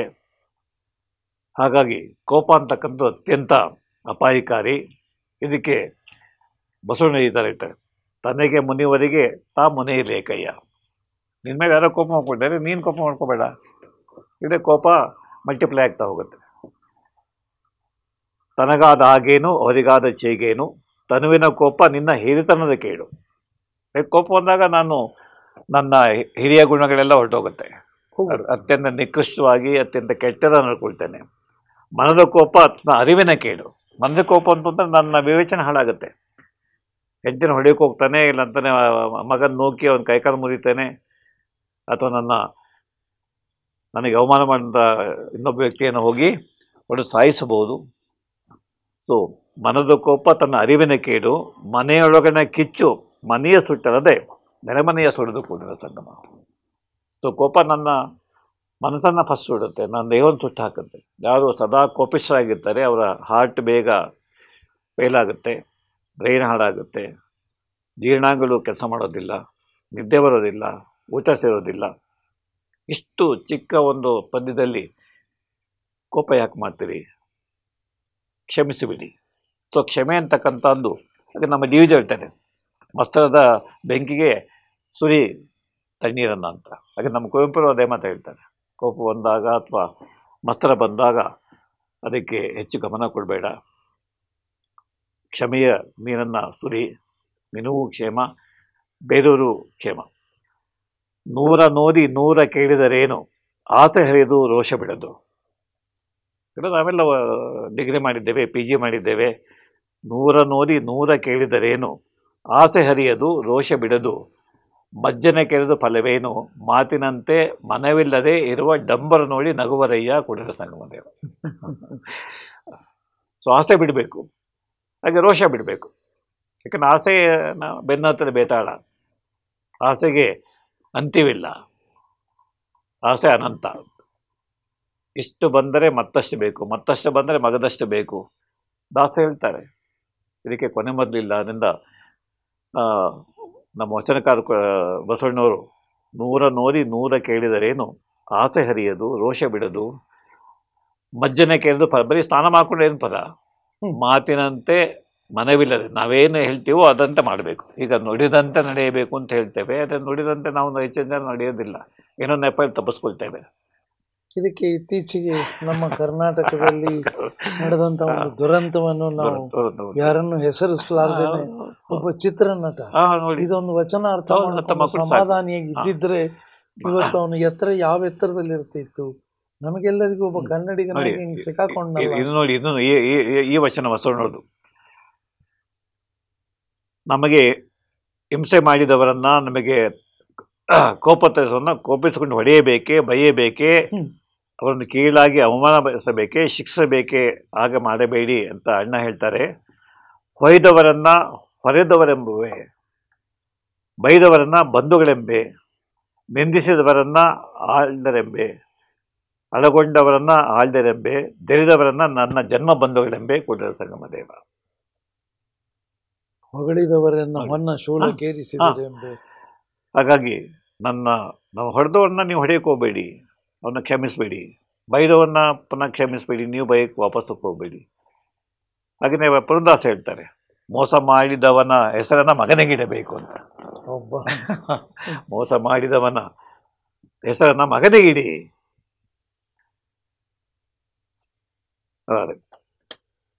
ಧರ್ಮವೇ ಜಯ ಎಂಬ ದಿವ್ಯ ಮಂತ್ರ ವಿಷ ಬಿಕ್ಕಿದವನಿಗೆ ಷಡ್ಜಸವನ್ನು ಉಣಿಸಬೇಕಂತೆ. ನಮಗೆ ವಿಷ ಹಾಕಿದ್ದಾನೆ, ಅವನಿಗೆ ಷಡ್ಜಸ ಪಂಚಭಕ್ಷ ಪರಮಾತ್ಮ. ಹಾಗೆ ದ್ವೇಷವ ಮಾಡಿದವನ ಪೋಷಿಸಬೇಕು, ಹುಸಿ ಮಾಡಿ ಕೆಡಿಸುವವನ ಹಾಡಿ ಹರಿಸಲೇಬೇಕು, ಮೋಸ ಮಾಡುವವನ ಹೆಸರು ಮಗನಿಗಿಡಬೇಕು, ಹಿಂದೆ ನಿಂದೆಪರನ್ನು ವಂದಿಸುತ್ತಲಿರಬೇಕು, ಬಂಧನದ ಇಟ್ಟರನ್ನು ಬೆರೆಯಬೇಕು, ಕೊಂದ ಬೇಡಿಯ ಮನೆಗೆ ನಡೆದು ಹೋಗಬೇಕು, ಕೊಂಡೊಯ್ದು ಬಡಿಯುವವರನ್ನು ಕೊಂಡಾಡುತ್ತಿರಬೇಕು. ಎಲ್ಲ ದೇವರು ಬಿಡು, ಪುಂಡರೀಕಿಗೆ ಬಿಟ್ಬಿಡಿ. ಹಾಗಾಗಿ ಇವೆಲ್ಲ ದಾಸರಾಗಲಿ, ನಮ್ಮ ಬಸವಣ್ಣರಾಗಲಿ, ಅಥವಾ ಕೋಪದ ಹತೋಟಿ. ಹಾಗೆ ಇನ್ನೊಂದು ದಯೆ. ಪ್ರಾಣಿಗಳಲ್ಲೂ ದಯೆ ನೋಡ್ತೇವೆ. ಈಗ ವ್ಯಾಸಮ ಕೆಲವು ಬರ್ತವೆ. ಮುದಿಯಾದ ಹಕ್ಕಿಗೆ ಒಂದು ಯೌವನ ಇರ್ತಕ್ಕಂಥ ಹಕ್ಕಿ ಬಂದು ತಾಯಿ ಮಕ್ಕಳಿಗೆ ಗುಟ್ಟುಕೊಂಡು ನೋಡಿದ್ದೇವೆ. ಇಲ್ಲಿ ಕೆಲವು ಹಕ್ಕಿಗಳು, ವಯಸ್ಸಾದ ಹಕ್ಕಿಗಳು ಪಾಪ ಹಾರಕ್ಕಾಗೋದಿಲ್ಲ, ಹಾಗೆ ಬೇಟೆ ಆಡೋಕ್ಕಾಗೋದಿಲ್ಲ. ಇನ್ನೊಂದು ಪ್ರಾಣಿ ಬಂದು ಅದಕ್ಕೆ ಊಟ ತಂದು ಕೊಡುತ್ತೆ ಅಂತ. ಅಷ್ಟು ದಯೆ ಇಲ್ಲದ ಧರ್ಮ ಯಾವುದಯ್ಯ? ದಯೆ ಬೇಕು ಸರ್ವ ಪ್ರಾಣಿಗಳಲ್ಲಿ, ದಯವೇ ಧರ್ಮದ ಮೂಲವಯ್ಯ.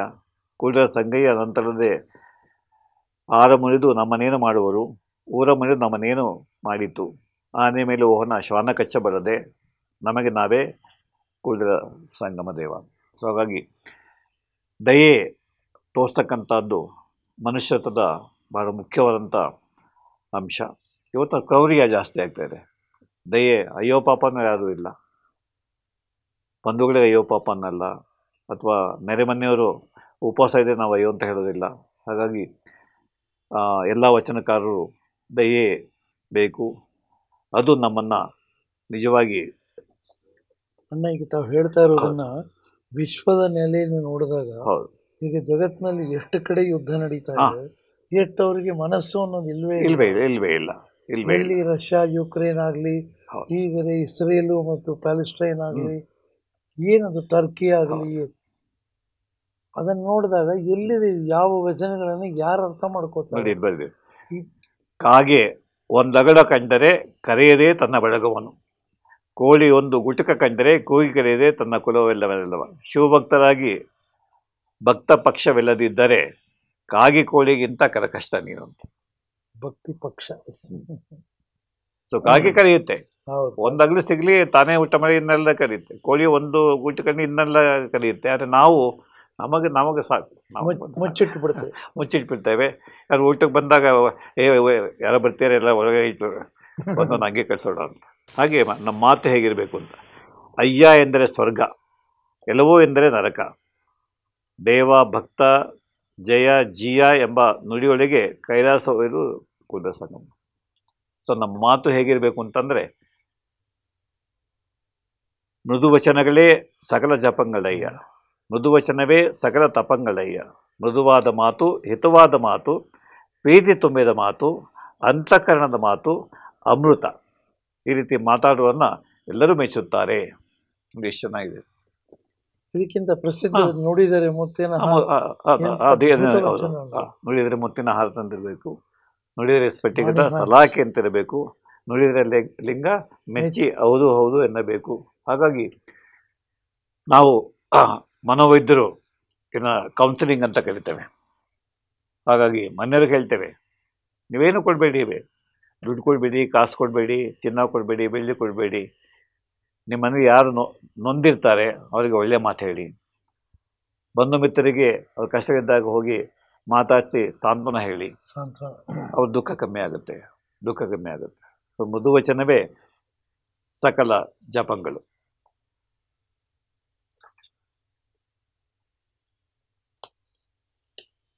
ಹಾಗೆ ನಾವು ಮನುಷ್ಯನ ಎಲ್ಲ ಪ್ರಾಣಿಗಳು ಭಯಪಡುತ್ತೂ ಗೊತ್ತಿಲ್ಲ ಸಾವಿಗೆ. ಯಾಕಂದರೆ ಅವಿಗೆ ಸಾವು ಅಂತ ಏನೂ ಗೊತ್ತಿಲ್ಲ. ಇವತ್ತು ಬದುಕಿದ್ದೇನೆ, ಆಹಾರಕ್ಕೋಸ್ಕರ ಹೋರಾಡ್ತೇನೆ, ನನ್ನ ಕ್ಷೇತ್ರಕ್ಕೋಸ್ಕರ ಹೋರಾಡ್ತೇನೆ. ಮತ್ತು ಮನುಷ್ಯ ಸಾವಿಗೆ ನಾವು ಬಹಳ ಹೆದರ್ತೇವೆ. ಸರ್ ಬೇರೇನೋ ಬರ್ತಿದೆ ಸರ್, ಪುನೀತ್ ರಾಜ್ಕುಮಾರ್ ಸತ್ತಾಗ, ಢಮ್ ಅಂತ ಸತ್ತಾಗ 1000 ಜನ ವೈದ್ಯರು ಹೋದರು. ನಾವು ಜಿಮ್ ಮಾಡ್ತೀವಿ ಸರ್, ಪುನೀತ್ ರಾಜ್ಕುಮಾರ್ ನಾವು ಸತ್ತೋಗ್ತೀವ ನೋಡಿ ಸರ್ ಅಂತ ಭಯ, ಸಾವಿನ ಭಯ. ಮತ್ತು 50 ಆದಮೇಲೆ ಸಾವಿನ ಭಯ ಶುರುವಾಗುತ್ತೆ. ಅಥವಾ ಇನ್ನೊಬ್ಬ ನನ್ನ ಕೊಲೀಗ್ ಸತ್ತ ಅಂತ ನನಗೆ ಭಯ ಶುರುವಾಗುತ್ತೆ. ಅವನು ಹಾರ್ಟ್ ಅಟ್ಯಾಕ್ ಸತ್ತ, ನನಗೂ ಹಾರ್ಟ್ ಅಟ್ಯಾಕ್ ಬರ್ಬೋದು.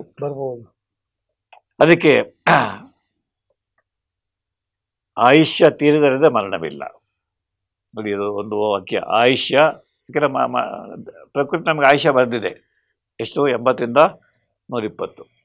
ಹಾಗೆ ಪ್ರತಿಯೊಬ್ಬರಿಗೂ ನಮ್ಮ ಜೀವನಗಳಲ್ಲಿ ಆಯುಷ್ಯವನ್ನು ಪ್ರಕೃತಿ ಬರೆದಿದೆ. ಅಣ್ಣ, ಈ ಮಾತನ್ನ ತಾವು ಮನೋವಿಜ್ಞಾನಿಯಾಗಿ ಹೇಗೆ ಗ್ರಹಿಸ್ತೀರಿ?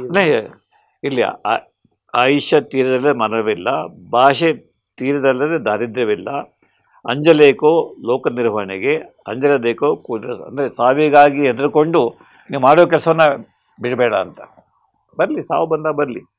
ಅಂಜಿದರಾಗದು, ಅಡಕಿದರಾಗದು, ವಜ್ರ ಪಂಜರೊಳಗಿದ್ದರಾಗದು, ತಪ್ಪದೆಲ್ಲವೂ ಲಲಾಟ ಲಿಖಿತ. ಕಕುಲತೆ ಬಿತ್ತರಾಗದು ನೋಡ, ಧೃತಿಗೆಟ್ಟು ಮನ ಧಾತುಗೆಟ್ಟರೆ ಅಪ್ಪುದು ತಪ್ಪದು. ಏನು ಬರ್ತದೆ ಅದು ಬಂದೇ ಬರುತ್ತೆ. ಈಗ ನಾಳೆ ನಾನು ಸಾಯಬೇಕು ಅಂತ ಬಂದೇ ಬರ್ತದೆ, ನಾನು ಮುಂದಕ್ಕೆ ಹಾಕಲಿಕ್ಕೆ ಸಾಧ್ಯ ಇಲ್ಲ. ನಾಳೆ ಬಪ್ಪುದು ನಮಗೆ ಹಿಂದೆ ಬರಲಿ, ಹಿಂದೆ ಬಪ್ಪುದು ನಮಗೆ ಈಗಲೇ ಬರಲಿ. ಇದಕ್ಕೆ 6 ಅಂಜುವರು, ಇದಕ್ಕೆ 6 ಒಳಕುವರು. ಜಾತಸ್ಯ ಮರಣಂ ಧ್ರುವಂ. ನೋಡಿ ಈ ಮಾತು, ಜಾತಸ್ಯ ಮರಣಂ ಧ್ರುವಂ. ಹುಟ್ಟಿದ ಪ್ರತಿಯೊಂದು ಜೀವಿಗೆ ಮರಣ ಶತಸಿದ್ಧ, ನಿಶ್ಚಿತ, ಅಂತ್ಯಸಿದ್ಧ. ಹಾಗಾಗಿ ಯಾವ ಬರುತ್ತೆ ಗೊತ್ತಿಲ್ಲ, ಯಾರೂ ಭವಿಷ್ಯ ಹೇಳೋಕ್ಕಾಗಲ್ಲ, ನಮಗೂ ಗೊತ್ತಾಗೋದಿಲ್ಲ. ಈಗ ವೈಜ್ಞಾನಿಕರು ಕೂಡ ನಾವು ಜೀನ್ಗಳಲ್ಲಿ ರೆಕಾರ್ಡ್ ಆಗಿದೆ, ಬಟ್ ಆ ಜೀನ್ಗಳಲ್ಲಿ ರೆಕಾರ್ಡ್ ಆಗೋ ಇನ್ಫಾರ್ಮೇಷನ್ನ ಓದೋಕ್ಕಾಗ್ತಾ ಇಲ್ಲ. ಬಹುಶಃ ಇನ್ನೊಂದು 20-30 ವರ್ಷ ಆದಮೇಲೆ ನಮ್ಮ ಜೀನ್ಗಳಲ್ಲಿ ಏನು ಬರೆದಿದೆ, ಆಯುಷ್ಯದ ಬಗ್ಗೆ ಏನು ಬರೆದಿದೆ, ಅಥವಾ ನನ್ನ ಸ್ವಭಾವದ ಬಗ್ಗೆ ಏನು ಬರೆದಿದೆ, ಅಥವಾ ನನ್ನ ಬುದ್ಧಿಶಕ್ತಿ ಎಷ್ಟಿರಬೇಕು ಅಂತ ಬರೆದಿದೆ ಅಂತ ಓದೋಕ್ಕಾಗುತ್ತೆ. ಈಗಂತೂ ವಿಜ್ಞಾನ ಹೇಳುತ್ತೆ, ನಮ್ಮ ಹುಟ್ಟಿನೊಂದಿಗೆ ನಮ್ಮ ಸಾವು ಕೂಡ ನೆರಳಾಗಿ ಹಿಂಬಾಲಿಸುತ್ತೆ. ಎಷ್ಟು ಆಯಸ್ಸು ನಿಗದಿಯಾಗಿದೆ ಆಯಾ ಕೆಲವು ಫ್ಯಾಮಿಲಿಗಳಲ್ಲಿ 90-95 ವರ್ಷ ಬದುಕ್ತಾರೆ, ಇನ್ನು ಕೆಲವು ಫ್ಯಾಮಿಲಿಗಳಲ್ಲಿ 50-60ಕ್ಕೆ ಹೊರಟೋಗ್ತಾರೆ. ಇನ್ನು ಕೆಲವು ದೇಶಗಳಲ್ಲಿ, ಚೈನಾ ಅಥವಾ ಜಪಾನ್ನಲ್ಲಿ 85 ಆವರೇಜ್ ಲೈಫ್ ಸ್ಪ್ಯಾನ್ 85-86. ನಾವೀಗ 75ಕ್ಕೆ ಮುಟ್ಟಿದ್ದೇವೆ. ಹಾಗಾಗಿ ಆಯಾ ಭೌಗೋಳಿಕ ಹಿನ್ನೆಲೆಯಲ್ಲಿ ಅವರ ಆರೋಗ್ಯ, ಆಹಾರದ ಪದ್ಧತಿಗಳ ಮೇಲೆ, ಹೇಗೆ ಜೀವನ ಮಾಡ್ತಾರೆ ಅನ್ನೋ ಪದ್ಧತಿ ಮೇಲೆ. ಯಾಕೆಂದರೆ ಟ್ರೈಬಲ್ಸು ಪೂರ್ಣ ಆಯಸ್ಸು ಬದುಕ್ತಾರೆ, ಓನ್ಲಿ ಇನ್ಫೆಕ್ಷನ್ ಆಗಬಾರ್ದು ಅಷ್ಟೇ, ರೋಗಾಣುಗಳು ಬರಬಾರ್ದು. ಟ್ರೈಬಲ್ಸ್ ಆದಿವಾಸಿಗಳು, ಗಿರಿವಾಸಿಗಳು, ಯಾಕೆಂದರೆ ಅವಾಗ 3,000 ವರ್ಷಗಳಿಂದ ಹೇಗೆ ಬದುಕ್ತಾರೆ ಈಗಲೂ ಆಗಲೇ ಬದುಕ್ತಾರೆ. ಅಲ್ಲಿ ಏನು ಸಿಗೋದು ಎಲ್ಲ ಹಂಚಿಕೊಳ್ತಾರೆ, ಯಾರೂ ಬಾಚಿಕೊಳ್ಳೋದಿಲ್ಲ, ಅಲ್ಲಿ ಯಾರೂ ಉಪವಾಸ ಬೀಳೋದಿಲ್ಲ. ಹಾಗೆ ಅವರ ಒಂದು ಗುಡಿಸ್ಲಾಯಿತು, ಅಲ್ಲಿ ಮಂಚ ಬೇಕಾಗಿಲ್ಲ, ಕುರ್ಚಿ ಬೇಕಾಗಿಲ್ಲ, ಕಾಡಿಗೆ ಹೋಗ್ತಾರೆ, ಏನು ಸಿಗುತ್ತೋ ಗಡ್ಡೆಗೆ ಏನು ತಿಂತಾರೆ ಅಥವಾ ಪ್ರಾಣಿ ಭೇಟಿ ಮಾಡ್ತಾರೆ, ಬದುಕ್ತಾರೆ. ಹಾಗೆ ನಮ್ಮ ಸುದರ್ಶನ್ ಹೇಳ್ತಾರೆ, ಸೋಲಿಗರು ಯಾವ ಹೆಣ್ಣು ಮಗಳು ಹೆರಿಗೆಗೆ ಆಸ್ಪತ್ರೆಗೆ ಹೋಗ್ತಿರ್ಲಿಲ್ಲ, 10 ಮಕ್ಕಳು ಮನೇಲಿ ಹೆರಿಗೆ. ಯಾಕೆಂದರೆ ಅವ್ರಿಗೆ ಗೊತ್ತಿತ್ತು ಹೆರಿಗೆ ಯಾಕೆ ಕಷ್ಟ ಆಗುತ್ತೆ, ಅಥವಾ ಗರ್ಭಿಣಿಯ ಸ್ತ್ರೀ ಆರೋಗ್ಯ ಹೇಗಿರಬೇಕು, ಜಸ್ಟ್ ಮ್ಯಾನೇಜ್. ಹಾಗಾಗಿ ಸಾವಿನ ಬಗ್ಗೆ ಇವತ್ತು ನಾವು ಸಾವಿನ ಬಗ್ಗೆ ಸಾಕಷ್ಟು ಭಯಪಡ್ತೇವೆ. ಯಾಕೆಂದರೆ ಆಕ್ಸಿಡೆಂಟ್ಗಳು ಜಾಸ್ತಿ ಆಗ್ತಾ ಇದೆ, ಆತ್ಮಹತ್ಯೆಗಳು ಜಾಸ್ತಿ ಆಗ್ತಾ ಇದೆ, ರೋಗಾಣುಗಳು. ಈಗ 40 ಲಕ್ಷ ಜನ ಸತ್ತರು ಕೋವಿಡ್ ಬಂದು, ಅದಾದ್ರೂ ಸಾಯ್ಬೇಕಂತಿರಲಿಲ್ಲ. ಆದರೆ ಈಗ ಕೋವಿಡ್ ಬಂದಾದಮೇಲೆ ಎಲ್ಲ ಮನಸ್ಸಿನಲ್ಲಿ, ನಾನು ಮನೋವೈದ್ಯರ ನೋಡ್ತಾ ಇದ್ದೇನೆ, ಸರ್ ಯಾವಾಗ ಸಾಯ್ತೀವಿ ಸರ್, ಭಯ ಆಗುತ್ತೆ ಸರ್, ಜ್ವರ ಬಂದಿದೆ ಸಾಯ್ಬೋದಾ ಸರ್, ಈಗ ಡೆಂಗು ಫೀವರ್ ಬಂದು 3 ಜನ ಕೇಳ್ತಾರ ಸರ್, ಜ್ವರ ಬಂದಿದೆ, ಡೆಂಗು ಫೀವರ್ ಇರ್ಬೋದಾ ಸರ್, ಉಳಿಬೋದಾ, ನಾನು ಸತ್ತೋಗ್ತೇನೆ ಸರ್, ಎಲೆನೋವು ಬಂದಿದೆ, ಎಲೆನೋವು ಅಸಿಡಿಟಿಯಿಂದ ಬಂದಿರುತ್ತೆ, ಹಾರ್ಟ್ ಅಟ್ಯಾಕ್ ನೋಡಿ ಸರ್. ಒಂದು ಸಿ ಎಲ್ಲ 3 ಸತಿ ಸಿ ಮಾಡ್ಕೊಳ್ತಾರೆ, 3 ಸತಿ 3 ಕಾರ್ಡಿಯಾಕ್ ಸತ್ತ ಹೋಗ್ತಾರೆ. ಹೀಗಾಗಿ ಭಯ ಅಂತಕ್ಕಂಥದ್ದು ಮನುಷ್ಯನ ಇನ್ನೊಂದು ದೊಡ್ಡ ಶತ್ರು, ಮನಸ್ಸಿನ ನೆಮ್ಮದಿಯನ್ನು ಹಾಳು ಮಾಡುತ್ತೆ. ಭಯ ಅಂದರೆ ಏನು? ಅಪಾಯ. ನಿಜವಾದ ಅಪಾಯಕ್ಕಿಂತ ಕಲ್ಪಿತ ಅಪಾಯವೇ ಹೆಚ್ಚು ನಮಗೆ ಹಾನಿ ಮಾಡುತ್ತೆ. ಹಾಗಾಗಿ ಭಯ ಬಂದಾಗ ಬಂದದ್ದು ಬರಲಿ, ನಾಳೆ ಕೆಟ್ಟದಾಗತ್ತೆ, ಇವತ್ತೇ ಬರಲಿ ಬಿಡಿ, ನಾನು ಎದುರಿಸ್ತೇನೆ. ಈ ಮಾತನ್ನು ಬಸವಣ್ಣ ನಮಗೆ ಹೇಳಿಕೊಟ್ಟಿದ್ದಾರೆ. ಹಾಗೆ ನಮ್ಮ ದಾಸರು ಡಿವಿಜನ್, ತೊಟ್ಟಿಲುಗಳೆಷ್ಟೋ ಮಸಣಗಳು ಅಷ್ಟೇ ಧರೆಯೊಳಗೆ, ತೊಟ್ಟಿಲಿಗೆ ಹಬ್ಬ ಮಸಣವು ತೇಗತಿರಲು ಹುಟ್ಟಿದವರೆಲ್ಲ ಸಾಯದೆ ನಿಲ್ಲೆ, ಹೊಸದಾಗಿ ಹುಟ್ಟಿದವರಿಗೆ ಎಡೆಯಲ್ಲಿ ಅಂತ. ನಾವೆಲ್ಲ ಚಿರಂಜೀವಿ ಆಗಡ ಬಿಟ್ಟರೆ ಹೊಸದಾಗಿ ಹುಟ್ಟವರಿಗೆ ಜಾಗ ಎಲ್ಲಿದೆ. ಅಂತಕನ ದೂತರಿಗೆ ಕಿಂಚಿತ್ತು ದಯವಿಲ್ಲ, ಚಿಂತೆಯನ್ನು ಬಿಟ್ಟು ಶ್ರೀಹರಿಯ ನೆನೆಮನವೇ. ಈಗ ಭಕ್ತಿ ಯೋಗದಲ್ಲಿ, ಏಕೆಂದರೆ ಬಸವಣ್ಣರು ಕೂಡ ಭಕ್ತಿ ಮಾರ್ಗದಲ್ಲಿ ನಡೆದವರು. ಹೌದು. ಇನ್ನು ಮಡಕೆ ದೈವ, ಮರದೈವ, ಗೆಣ್ಣೆಲು ದೈವ, ಕಾಲಿಡೋದಕ್ಕೆ ಹಿಂಬಿಲ್ಲ ಅಂದರು. ಅಂದರೆ ಜನ ಪಾಪ ದೇವಸ್ಥಾನಕ್ಕೆ ಹೋಗೋನ್ ಬಿಟ್ಟರೆ ಅವರಿಗೆ ಕೆಲವರಿಗೆ ಪ್ರವೇಶ, ಉಳಿದವರಿಗೆ ಪ್ರವೇಶವಿಲ್ಲ. 5% ಮೇಲ್ವರ್ಗದವರು ನಾವು ಕಟ್ಟಿದ ದೇವಸ್ಥಾನ, ನಮ್ಮ ದೇವಸ್ಥಾನ ಒಳಗಡೆ ನೀವು ಬರಬೇಡಿ, ನಮ್ಮ ಬಾವಿಯ ನೀರನ್ನು ಉಪಯೋಗಿಸ್ಬೇಡಿ. ಈಗ ನೋಡಿ ಅರಣ್ಯವಾಗಿ ಹೇಳ್ತಾ ಇದ್ರು, ಮೂರ್ತಿ ಮಾಡಿದ್ರು, ದೃಷ್ಟಿ ಕೊಟ್ಟರು, ಆಮೇಲೆ ಈಚೆ ಬಂದರು, ಪ್ರತಿಷ್ಠಾಪನೆಗೆ ಅವರ ಒಳಗೆ ಜಾಗ ಇಲ್ಲ, ಪ್ರವೇಶ ಇಲ್ಲ. ಯಾಕೆಂದ್ರೆ ಅವರು ಶಿಲ್ಪಿ. ಎಂಥ ದುರಂತ. ಈ ರೀತಿ ನಮ್ಮ ಜಾತಿ ಪದ್ಧತಿ ಬಗ್ಗೆ ನಮ್ಮ ವಚನಕಾರರು ಹೋರಾಟ ಮಾಡಿದಷ್ಟು ಇನ್ಯಾರೂ ಮಾಡಲಿಲ್ಲ. ಜಾತಿ ಅಂತ ಯಾಕೆ ಒದ್ದಾಡ್ತೀರಿ, ಕುಲವೆಂದು ಯಾಕೆ ಒದ್ದಾಡ್ತೀರಿ? ಆದರೆ ನಮ್ಮ ದೇಶದ ಇದೊಂದು ದೊಡ್ಡ ಅನಿಷ್ಟ. ಜಾತಿ ಪದ್ಧತಿ ಮಾಡಿ ಬಸವಣ್ಣ ಇವನಾರವ ಒಂದೇ ವಚನ ಮುಗಿಸ್ಬಿಟ್ಟು, ಒಂದೇ ವಚನ, ಎಲ್ಲರೂ ನಮ್ಮವರೇ, ಇವನಾರವ ಮಕ್ಕಳೆಂದೆನಿಸಯ್ಯ. ಹಾಗಾಗಿ ಈ ರೀತಿ ನಮ್ಮ ಸಮಾಜದಲ್ಲಿ ಈ ಥರದ ಅನಿಶ್ಚಯಗಳು ಜಾಸ್ತಿ ಇದೆ. ಅನಿಶ್ಚಯಗಳ ವಿರುದ್ಧ, ಜಾತಿ ಪದ್ಧತಿಯ ವಿರುದ್ಧ, ಅಥವಾ ಮೇಲು ಕೀಳು ಅಂತಕ್ಕಂಥ ಭಾವನೆಯ ವಿರುದ್ಧ ಎಲ್ಲ ವಚನಕಾರರು ವಚನಗಳನ್ನು ಮಾಡಿದ್ದಾರೆ. ಹಾಗೆ ಅತ್ಯಂತ ಸರಳಕರಣದಲ್ಲಿ ಜನಸಾಮಾನ್ಯರಿಗೆ ಅರ್ಥವಾಗುವ ಹಾಗೆ, ಏಕೆಂದರೆ ಬೇರೆವೆಲ್ಲ ಸಂಸ್ಕೃತ ಅಥವಾ ಪಾಂಡಿತ್ಯ ಪೂರ್ವಕ ಭಾಷೆ ಜನಸಾಮಾನ್ಯರಿಗೆ ಅರ್ಥವಾಗ್ತಿರಲಿಲ್ಲ. ಯಾಕೆಂದರೆ ಯಾರಿಗೂ ವಿದ್ಯೆ ಕಲಿಸ್ತಾ ಇರಲಿಲ್ಲ. 500 ಮಟ್ಟಕ್ಕೆ ಕೆಲವೇ ವರ್ಗದ ಮಕ್ಕಳಿಗೆ ಪ್ರವೇಶ. ಅಲ್ಲಿ ಮಹಾಭಾರತದಲ್ಲಿ ಏಕಲವ್ಯನಿಗೆ ಪ್ರವೇಶ ಕೊಡಲಿಲ್ಲ. ಹೋಗು, ಬೇಡ ಹುಡುಗ, ನಿನಗೆ ನಾನು ಪಾಠ ಮಾಡಲ್ಲ, ನಾವೆಲ್ಲ ಕ್ಷತ್ರಿಯರಿಗೆ ಮಾಡ್ತೇವೆ, ಬ್ರಾಹ್ಮಣರಿಗೆ ಮಾಡ್ತೇವೆ, ನೀನು ಬೇಡ ಕುಡ್ದವನು, ನಿನಗಿಲ್ಲ ಹೋಗು ಅಂತ. ಅವನೇ ಹೋದ, ಕಲಿತ, ಅದನ್ನು ಮೀರಿ ಧನುವಿದ್ಯೆ ಕಲಿತವನು. ಹಾಗಾಗಿ ಈ ದೃಷ್ಟಿಯಿಂದ ವಚನಕಾರರ ಕೊಡುಗೆ ಬಹಳ ಮುಖ್ಯ ಆಗುತ್ತೆ. ನೋಡಿ, ಮನವ ಶೋಧಿಸಬೇಕು ನಿಚ್ಚ, ಇದು ಇಂಟ್ರಾಸ್ಪೆಕ್ಷನ್, ಆತ್ಮಾವಲೋಕನ. ಯಾಕೆಂದ್ರೆ ನಾವು ಮನೇಲಿ ಕಸ ತುಂಬಿಕೊಳ್ಳುತ್ತೆ, ಕಸಬರಿಗೆ ತೊಗೊಂಡು ಗುಡಿಸ್ತೇವೆ, ಕ್ಲೀನ್ ಮಾಡ್ತೇವೆ, ಮಾಪ್ ಮಾಡ್ತೇವೆ. ಆದರೆ ಮನಸ್ಸಲ್ಲಿರ್ತಕ್ಕಂಥ ಕಸವನ್ನು ಹಾಗೆ ಬಿಟ್ಟಿರ್ತೇವೆ. ಮನವ ಶೋಧಿಸಬೇಕು ನಿತ್ಯ, ದಿನ ಮಾಡುವ ಪಾಪ ಪುಣ್ಯದ ವೆಚ್ಚ, ಧರ್ಮ ಅಧರ್ಮ ವಿಂಗಡಿಸಿ, ಅಧರ್ಮದ ನರಗಳ ಬೇರು ಕತ್ತರಿಸಿ, ನಿರ್ಮಲಾಚಾರದಿ ಚರಿಸಿ, ಪರಬ್ರಹ್ಮ ಮೂರ್ತಿ ಪಾದಕಮಲವು ಭಜಿಸಿ, ತನುವ ಖಂಡಿಸಿ ಒಮ್ಮೆ ಮಾಡೋ ನಿನ್ನ ಮನವ ದಂಡಿಸಿ, ಪರಮಾತ್ಮನ ಕಾಣೋ, ಕೊನೆಗೆ ನಿನ್ನಲು ನೀನೇ ಕಾಣೋ, ಇದು ನಿಜವಾದ ಮುಕ್ತಿ. ಈ ರೀತಿಯ ವಿವೇಚನೆಯನ್ನು ನಮ್ಮ ಹಿರಿಯರು ಮಾಡಿದ್ದಾರೆ. ಹಾಗೆ ನೀವು ಹೇಳಿದ ಮಾತಿನ ಬಗ್ಗೆ, ಮಾತೇ ಮೃತ್ಯು, ಮಾತೇ ಮಾಣಿಕ್ಯ, ಮಾತು ಬಲ್ಲವನಿಗೆ ಜಗಳವಿಲ್ಲ, ಮಾತು ಬಲ್ಲವನು ಬರಗಾಲ ಬದುಕುತ್ತಾನೆ, ಇದು ಗಾದೆಗಳು. ಹಾಗಾಗಿ ನುಡಿದರೆ ಮುತ್ತಿನ ಹಾರದಂತಿರಬೇಕು, ನುಡಿದರೆ ಮಾಣಿಕ್ಯದ ದೀಪ್ತಿಯಂತಿರಬೇಕು, ನುಡಿದರೆ ಸ್ಫಟಿಕದ ಶಲಾಖೆ ಅಂತಿರಬೇಕು, ನುಡಿದರೆ ಲಿಂಗ ಮೆಚ್ಚಿ ಹೋದೆನ್ನಬೇಕು. ಹಾಗೆ ನಮ್ಮ ಅಲ್ಲಮ ಪ್ರಭು, ಮಾತೆಂಬುದು ಜ್ಯೋತಿರ್ಲಿಂಗ, ಅದಕ್ಕಿಂತ ಶಬ್ದ ಮಾತೆಂಬುದು ಜ್ಯೋತಿರ್ಲಿಂಗ, ಸ್ವರವೆಂಬುದು ಪರತತ್ವ, ತಾಳು ಓಷ್ಣವೆಂಬುದು ನಾದವೆಂದು ಕಳಾತೀತ, ಗುಹೇಶ್ವರನ ಶರಣರು ನುಡಿದು ಸೂತಕಿಗಳೆಲ್ಲ ಕೇಳ ಮರಳೆ ಎನ್ನುತ್ತಾರೆ. ಯಾವ ಶರಣನು ಕೆಟ್ಟ ಮಾತನಾಡುವುದಿಲ್ಲ. ಹಾಗಾಗಿ ಒಂದು ಮಾತನಾಡುವಾಗ ಅದು ಹೇಗಿರಬೇಕು ಅಂತಂದರೆ, ಮಾತೇ ಜ್ಯೋತಿರ್ಲಿಂಗ, ಮಾತೇ ದೇವರು. ದೇವರು ಹೇಗೆ ಸ್ವಚ್ಛವಾಗಿರ್ತಾನೆ, ಹಾಗೆ ದೇವರು ಹೇಗೆ ಪವಿತ್ರವಾಗಿರ್ತಾರೆ, ಹಾಗೆ ನಮ್ಮ ಮಾತು ಕೂಡ ಅಷ್ಟೇ ಸ್ವಚ್ಛವಾಗಿ, ಅಷ್ಟೇ. ಯಾಕಂದರೆ ಇಡೀ ಶರಣ ಸಂಸ್ಕೃತಿಯ ನಡೆ ಮತ್ತು ನುಡಿ ಸಿದ್ಧಾಂತ, ಹೇಗೆ ನುಡಿತಾರೆ ಹಾಗೆ ನಡಿಬೇಕು. ಇದು ಬಹಳ ವಿಶೇಷವಾದದ್ದು. ಹಾಗೆ ತನ್ನ ತಾನರಿದೊಡೆ ನುಡಿಯೆಲ್ಲ ಪರತತ್ವ, ನನ್ನ ಅರ್ಥ ಮಾಡಿಕೊಳ್ಬೇಕು. ತನ್ನ ತಾ ಮರೆದಡೆ ನುಡಿಯೆಲ್ಲ ಮಾಯೆ ನೋಡ, ಅರಿದು ಮರೆವ ಶಿವಜೋಗಿಯ ಶಬ್ದವೆಲ್ಲವೂ ಉಪದೇಶವಲ್ಲದೆ ಭಿನ್ನ ಉಂಟೆ. ಉಪದೇಶ ಮಾಡ್ತೇವೆ, ಬೇರೆಯವ್ರಿಗೆ ಉಪದೇಶ, ಹೀಗೆ ಮಾಡಿ ಹಾಗೆ ಮಾಡಿ ಹಾಗೆ ಮಾಡಬೇಡಿ. ಆದರೆ ಅದನ್ನು ಪಾಲನೆ ಮಾಡ್ದೋಯ್ತು ಅಂತಂದರೆ, ನಿನ್ನ ಮನದ ಕಳವಳ ತಿಳುಹಲೆಂದು ಮಾತನಾಡಿಸಿ ನೋಡಿದಡೆ ಎನ್ನ ಮನದೊಳಗೆ ಕಂದು ಕಲೆ ಎಂಬುದಿಲ್ಲ ನೋಡ. ಸೊ ಮನಸ್ಸನ್ನು ಸ್ವಚ್ಛವಾಗಿ ಇಟ್ಟುಕೊಳ್ಳಿ.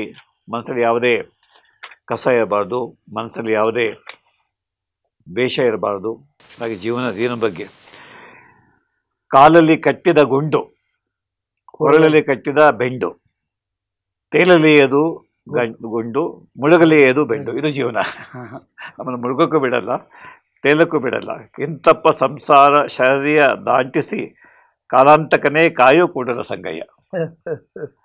ಸೊ ಹಾಗಾಗಿ ಅಂದರೆ ಭಕ್ತಿ ಯೋಗದಲ್ಲಿ ಕೊರಳಿಗೆ ಗುಂಡು ಕಟ್ಕೊಂಡಿದ್ದೇವೆ, ಬೆಂಡು ಕಟ್ಕೊಂಡಿದ್ದೇವೆ, ಕಾಲಿಗೆ ಗುಂಡು ಕಟ್ಕೊಂಡಿದ್ದೇವೆ. ಹಾಗಾಗಿ ಜೀವನ ಸಾಗಿಸಿ ನಿಮ್ಮನ್ನು ನೀವು ಅರಿ ಅನ್ನೋ ಮಾತಾಗಲೇ ತಾವು ಹೇಳಿದ್ರು. ಹೌದೌದು. ಅದಕ್ಕೆ ಶರಣರಲ್ಲಿ ಬಹಳ ಗಂಭೀರವಾಗಿ ತನ್ನ ತಾನರಿತು ತಾನಾರೆಂದು ತಿಳಿದಡೆ ತಾನೇ ದೇವ ನೋಡ. ಒಬ್ಬ ಸಾಮಾನ್ಯ ವ್ಯಕ್ತಿಯನ್ನು ಸಂಪೂರ್ಣವಾಗಿ ದೈವತ್ವಕ್ಕೆ ಕರೆದುಕೊಂಡೋಗಿ ಇಂಗ್ಲೀಷಲ್ಲಿ human being to a divine being ಅನ್ನೋದನ್ನು ವಚನಗಳಲ್ಲಿ ಸಂಪೂರ್ಣ ಮಾರ್ಗದರ್ಶನ ಮಾಡ್ತಾರೆ. ಹಾಗೆ ಇನ್ನೊಂದು ಅಲ್ಲಮಪ್ರಭುದು, ಹೊನ್ನು ಮಾಯೆ ಎಂಬರು ಹೊನ್ನು ಮಾಯೆಯಲ್ಲ, ಹೆಣ್ಣು ಮಾಯೆ ಎಂಬರು ಹೆಣ್ಣು ಮಾಯೆಯಲ್ಲ, ಮಣ್ಣು ಮಾಯೆ ಎಂಬರು ಮಣ್ಣು ಮಾಯೆಯಲ್ಲ, ಮನದ ಮುಂದಣ ಆಸೆಯೇ ಮಾಯೆ.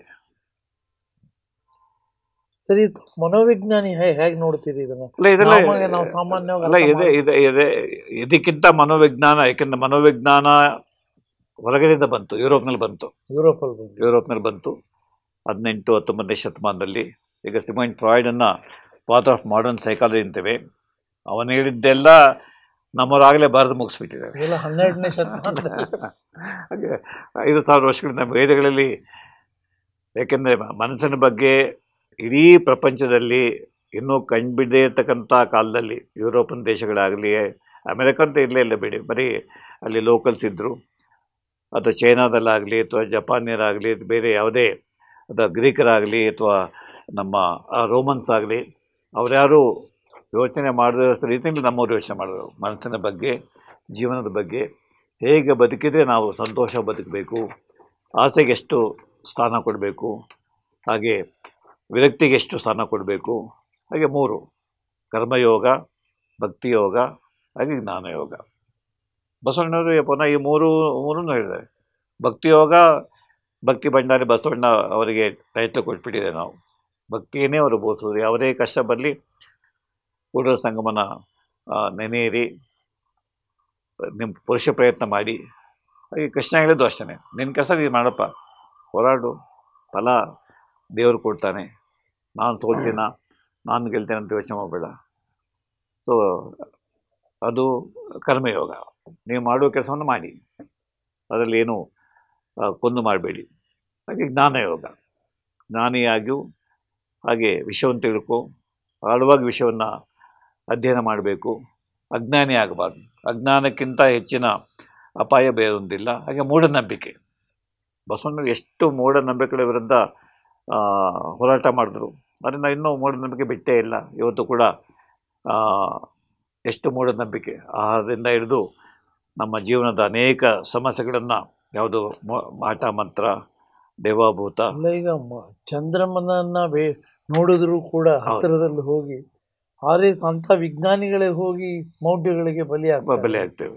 ಹಾಗೆ ಭಕ್ತಿಯೋಗದಲ್ಲಿ ಎನ್ನ ವಾಮಕ್ಷೇಮ ನಿಮ್ಮವಯ್ಯ, ಎನ್ನ ಹಾನಿ ವೃದ್ಧಿ ನಿಮ್ಮವಯ್ಯ, ಎನ್ನ ಮಾನಾಪಮಾನ ನಿಮ್ಮವಯ್ಯ, ಬಳ್ಳಿಗೆ ಕಾಯಿ ದಿಮ್ಮಿತ್ತೆ, ಎಲ್ಲ ನಿಂದೆ ಅಪ್ಪ, ನಿಂದೆ. ಹಾಗಾಗಿ ನೀನು ನಂಬಿದ್ದೇನೆ, ನನ್ನನ್ನು ಕಾಪಾಡು ಅಂತ ಕೇಳ್ತಕ್ಕಂಥ ಒಂದು ಸ್ಥಿತಪ್ರಜ್ಞತೆ.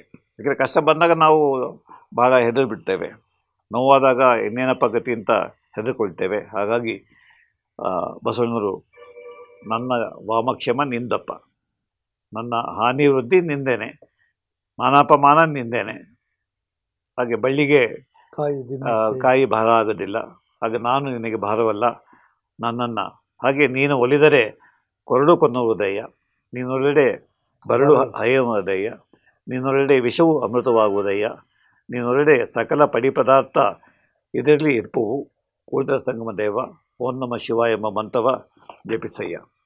ಹೀಗೆ ಬದುಕುವ ರೀತಿ, ಭಕ್ತಿ ಮಾರ್ಗ, ಹಾಗೆ ಕಾಯಿಕ ಕರ್ಮ ಮಾರ್ಗ, ಹಾಗೆ ಜ್ಞಾನ ಮಾರ್ಗ, ಈ ಮೂರನ್ನು ಸಮ್ಮಿಳನ ಮಾಡಿ ನಮ್ಮ ಎಲ್ಲ ವಚನಕಾರರು ವಚನಗಳನ್ನು ಬರೆದಿದ್ದಾರೆ. ಇನ್ನು ಒಂದು ವಚನ ನಾವು ಫಾಲೋ ಇಲ್ಲ, ನಾವೇನು ಮಾಡ್ತೇವೆ, ಬಸವ ಜಯಂತಿ ಬಸವಣ್ಣಗೆ ಹಾರ ಹಾಕ್ಬಿಡ್ತೇವೆ.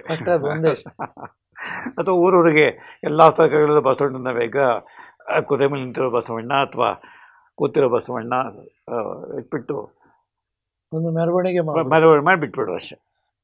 ಮತ್ತೆ ಮೆರವಣಿಗೆನಲ್ಲಿ ಕುಡಿದು ಮೆರವಣಿಗೆ ಅಷ್ಟೇ ಮಾಡೋದು. ಹಾಗಾಗಿ ಸೊ ಇಂಥವನ್ನ ನೋಡಿ ಸಂಘ ಕೂಡೋ ಸಂಘ ನಗ್ತಾನೆ ಅಂತ ಅವರೇ ನಗ್ತಾರೆ ಬೇಕಾದ್ರೆ. ಹಾಗಾಗಿ ದಯಮಾಡಿ ವಚನಗಳನ್ನು ಓದ್ತಕ್ಕಂಥದ್ದು, ಅಧ್ಯಯನ ಮಾಡ್ತಕ್ಕಂಥದ್ದು, ಅದರಲ್ಲಿರ್ತಕ್ಕಂಥ ವಿಷಯಗಳನ್ನು ಅರ್ಥ ಮಾಡ್ಕೊಳ್ತಕ್ಕಂಥದ್ದು. ಪುನಃ ನಾನು ವಾಪಸ್ ಬರ್ತೇನೆ. ನಮ್ಮ ಆರೋಗ್ಯ ಚೆನ್ನಾಗಿರಬೇಕು ಅಂತಂದರೆ ದೈಹಿಕ ಆರೋಗ್ಯ, ಯಾಕಂದರೆ 20-25 ವರ್ಷ ದೇಹ ಬೆಳೆಯುತ್ತೆ, ಮನಸ್ಸು ಬೆಳೆಯುತ್ತೆ. ತಾಯಿ ಗರ್ಭದಲ್ಲಿ 9 ತಿಂಗಳು, ಹಾಗೆ ಹುಟ್ಟಿದ ಮೇಲೆ 25 ವರ್ಷ ದೇಹ ಮನಸ್ಸು ವ್ಯಕ್ತಿತ್ವ ಬೆಳೆಯುತ್ತೆ. 25-50 ನಾವು ದುಡಿಬೇಕು, ದುಡಿದು ತಿನ್ನಬೇಕು, ಸಂಸಾರ ನಿರ್ವಹಿಸಬೇಕು. 50 ಆದಮೇಲೆ ಮಮಕಾರ ಬಿಟ್ಟು ಮಕ್ಕಳನ್ನ ಬೆಳೆಸಿರ್ತೇವೆ. ನೀವು ಬೆಳೆಸಿದ್ದೇವಯ್ಯ, ವಿದ್ಯೆ ಕೊಟ್ಟಿದ್ದೇವೆ, ನೀವು ಬದುಕಿ. ನಾನು ನನ್ನ ಮಗನ ಪುನಃ ನನ್ನ ಶರೀರದಿಂದ ಕೆಚ್ಕೊಳ್ಳೋ ಅವಶ್ಯಕತೆ ಇಲ್ಲ, ಅವನ ಜೀವನ ಒಂದು. ಹಾಗೆ 50 ಆದಮೇಲೆ ನಾವು ನಿರ್ಲಿಪ್ತರಾಗಿ 75 ಇನ್ನಷ್ಟು ವಿರಕ್ತಿ ಬರಬೇಕಾಗುತ್ತೆ. ಅತ್ಯಂತ ಸರಳ ಜೀವನ. ಯಾಕೆಂದರೆ ಬದುಕೋದಕ್ಕೆ ಒಂದು ರೊಟ್ಟಿ ಸಾಕಾಗುತ್ತೆ. 60 ಆದಮೇಲೆ ಒಂದು ರೊಟ್ಟಿ ಸಾಕು, 2 ಹೊತ್ತು ಊಟ ಸಾಕು, 3 ಹೊತ್ತು ಬೇಕಾಗೋದಿಲ್ಲ. ಹಣ್ಣು ಹಂಪಲಿದ್ದಾವೆ. ಈಗ ನನಗೆ ಭಕ್ಷ್ಯ ಭೋಜ್ಯಗಳು ಬೇಕು ಅಂದರೆ ಇದು ಸಾತ್ವಿಕ ಆಹಾರ. ಎಲ್ಲ ನಮ್ಮ ಹಿರಿಯರು ಹೇಳಿರ್ತಕ್ಕಂಥದ್ದು ಇದು ವೈಜ್ಞಾನಿಕವಾಗಿ ಕೂಡ ಸತ್ಯ. ಯಾಕಂದರೆ ಮಾಂಸಾಹಾರ ಶ್ರೇಷ್ಠವೇ, ಸಸ್ಯಾಹಾರ ಶ್ರೇಷ್ಠವೇ ಅಂತಕ್ಕಂಥ ಡಿಬೇಟ್ ನಡೀತಾನೆ ಇರುತ್ತೆ. ಅದು ನಡ್ಕೊಂಡು ನಮ್ಮ ದೇಶದ 90-95% ಜನ ಈಗ ಮಾಂಸಾಹಾರಿಗಳು. ಎಷ್ಟೋ ಜನ ಸಸ್ಯಾಹಾರಿಗಳಿಂದ ಮಾಂಸಾಹಾರಕ್ಕೆ ಶಿಫ್ಟ್ ಆಗಿಬಿಟ್ಟಿದ್ದಾರೆ. ನಾನು ಹಾಸ್ಟೆಲಿದ್ದಾಗ ವೆಸ್ಟರ್ನ್ ಮೆಸ್ಸಲ್ಲಿ 45 ಜನ ಇರ್ತಿದ್ವಿ. ಭಾನುವಾರ ಬಂತು ಅಂತ ನಾವು 5 ಜನ ನೋಡ್ಕೊಳ್ತಾ ಇದ್ದದ್ದು, 200 ಜನ ಪಕ್ಷಾಂತರ. ನಾನ್ ವೆಜ್ ಒಟ್ಟಿಗೆ ಹೋಗ್ಬಿಡೋರು. ಅವನು ಕುಕ್ಕು, ಸರ್ ನೀವು ಹೋಗ್ಬಿಡಿ ಸರ್, ನಾವು ನಿಮ್ಮ 5 ಜನಕ್ಕೆ ಸಸ್ಯಾಹಾರ ಮಾಡಬೇಕು, ಅಡುಗೆ ಮಾಡೋದು ರೀತಿ. ಅದು ಆರೋಗ್ಯ ದೃಷ್ಟಿಯಿಂದ ಸಸ್ಯಾಹಾರವೇ ಹೆಚ್ಚು ಆರೋಗ್ಯಕರ. ಹಾಗಾಗಿ ಒಂದು ಮಾಂಸಾಹಾರ ಒಂದು ಪ್ರಾಣಿನ ಕೊಲ್ತೇವೆ ನಾವು, ಪಾಪ ಅದು ಹುಟ್ಟುತ್ತೆ, ಬದುಕುತ್ತೆ, ನಮ್ಮ ಹೊಟ್ಟೆಗೆ ಆಹಾರವಾಗುತ್ತೆ. ಅದನ್ನು ಕೊಲ್ಲಬೇಕೇ ಹೇಳಿದ್ರೆ ಅದಕ್ಕೆ ಹರಕೆಯ ಕುರಿ ಪಾಪ ತಂದು ಕಟ್ಟಾಕಿದ್ದಾರೆ, ತೋರಣ ಮೇಯ್ತಾ ಇದೆ ಪಾಪ. ಅದಕ್ಕೆ ಇನ್ನು 1 ನಿಮಿಷ ನಾನು ಸಾಯ್ತೀನಿ ಅಂತ ಗೊತ್ತೇ ಇಲ್ಲ. ಅದಕ್ಕೆ ಮಾವಿನ ತೋರಣ ಕಟ್ಟಿರ್ತಾರೆ, ಮಾರಮ್ಮನಿಗೋ ಚೌಡಮ್ಮನಿಗೋ ಬಲಿ ಕೊಡಬೇಕು ಮೇಕೆಯನ್ನು. ಪಾಪ ಅದು ಗೊತ್ತಿಲ್ಲ, ಹಸಿರು ಕಾಣುತ್ತೆ, ಮೇಯಕ್ಕೆ ಶುರು ಮಾಡುತ್ತೆ. ಇನ್ನು 1 ನಿಮಿಷ ನಾವು ಸಾಯ್ತೀನಿ ಅಂತ ಗೊತ್ತಿಲ್ಲ ಅಂತ. ಹಾಗಾಗಿ ನಮ್ಮ ಹೊಟ್ಟೆ ತುಂಬಿಸ್ಕೊಳ್ಳೋಕ್ಕೋಸ್ಕರ ಇನ್ನೊಂದು ಪ್ರಾಣಿನ ಕೊಲ್ಲಬೇಕೇ. ಹಾಗಾಗಿ ಪುನಃ ನಾನು ವೈದ್ಯನಾಗಿ, ಹಾಗೆ ವೈದ್ಯಕೀಯ ಪರಿಧಿ ಹೇಳಬೇಕು ಅಂತಂದರೆ ಸಸ್ಯಾಹಾರವೇ ಹೆಚ್ಚು ಆರೋಗ್ಯಕರ. ಯಾಕಂದರೆ ಅದು ಕೊಲೆಸ್ಟ್ರಾಲ್ ಜಾಸ್ತಿ ಮಾಡಲ್ಲ. ಇಲ್ಲ ಎಲ್ಲ ಮಾಂಸಾಹಾರಗಳು, ರೆಡ್ ಮೀಟ್ ಆಗ್ಬೋದು, ಅಥವಾ ಚಿಕನ್ ಆಗ್ಬೋದು, ಅಥವಾ ಮೊಟ್ಟೆ ಆಗ್ಬೋದು, ಅಥವಾ ಎಲ್ಲವೂ ಕೊಲೆಸ್ಟ್ರಾಲ್ ಜಾಸ್ತಿ ಮಾಡುತ್ತೆ. ಈಗ ನಮ್ಮ ಹಾರ್ಟ್ ಅಟ್ಯಾಕ್ ಆಗಲಿಕ್ಕೆ 25% ಸಾವುಗಳು ಹಾರ್ಟ್ ಅಟ್ಯಾಕಿಂದ ಆಗ್ತಾಯಿದೆ. ಈಗ 100 ಜನ ಸತ್ತರೆ ಇವತ್ತು 25% ಜನ ಹಾರ್ಟ್ ಅಟ್ಯಾಕ್ ಆಗುತ್ತೆ. ಗೊತ್ತಿಲ್ಲ ಸರ್, ನೆನಂತಕ್ಕೆ ಚೆನ್ನಾಗಿದ್ದ 10 ಗಂಟೆ ಚೆನ್ನಾಗಿದ್ದ 10 ಗಂಟೆ 1 ನಿಮಿಷಕ್ಕೆ ಸಡನ್ನಾಗಿ ಬೀಳ್ತಾನೆ, ಪ್ರಾಣ ಹೋಯಿತು. Sudden heart attack. ಯಾಕೆ ಸಡನ್ ಹಾರ್ಟ್ ಅಟ್ಯಾಕ್? ನಮ್ಮ ಕೊಲೆಸ್ಟ್ರಾಲ್. ನಮ್ಮಲ್ಲಿ ಯಾರು ಕೊಲೆಸ್ಟ್ರಾಲ್ ಮಾಡಿಸ್ಕೊಂಡಿರಂತ ನಾನು ಇದೇ ಪ್ರಶ್ನೆ ಎಲ್ಲ ಕೇಳ್ತೇನೆ. 1 ಕೈ 2 ಕೈ ಮೊನ್ನೆ ಟೀಚರ್ಸು ಇಬ್ಬರೇ ಕೈ ಎತ್ತಿದ್ದು, ಕೊಲೆಸ್ಟ್ರಾಲ್ ಚೆಕ್ ಮಾಡೋದು. ಎಷ್ಟಿದೆ ಸರ್? ನಾನು ಒಬ್ಬ 150, ಇನ್ನೊಬ್ಬರು 250. ಬಾಕಿಯವರು ಗೊತ್ತಿಲ್ಲ ಸರ್. ಕೊಲೆಸ್ಟ್ರಾಲ್ 200ಕ್ಕಿಂತ ಕಡಿಮೆ ಇರಬೇಕು. ನಾವು ಹೆಚ್ಚು ಎಣ್ಣೆ, ಬೆಣ್ಣೆ, ನಾನ್ ವೆಜ್ಜು ಇವೆಲ್ಲ ತಿಂತಾಯಿತ್ತು ಅಂತಲೇ ಕೊಲೆಸ್ಟ್ರಾಲ್ ಲೆವೆಲ್ ಜಾಸ್ತಿ ಆಗ್ತಾ ಹೋಗುತ್ತೆ. ಅದು ಎಲ್ಲ ಕಡೆ ಮೆತ್ತುಕೊಡುತ್ತೆ ರಕ್ತನಾಳಗಳಲ್ಲಿ. 5 ಲೀಟರ್ ರಕ್ತ 1 ಲಕ್ಷ ಕಿಲೋಮೀಟರ್ ದೂರದ ರಕ್ತನಾಳಗಳಿದ್ದಾವೆ ನಮ್ಮ ಶರೀರದಲ್ಲಿ. 1 ಲಕ್ಷ ಕಿಲೋಮೀಟರ್ ರಕ್ತನಾಳಗಳು. ಚಿಕ್ಕದು ಪುಟ್ಟದು ಮರಿದು ಈ ರಕ್ತನಾಳಗಳು ಯಾಕೆ ಇಟ್ಕೊಳ್ಳುತ್ತೆ?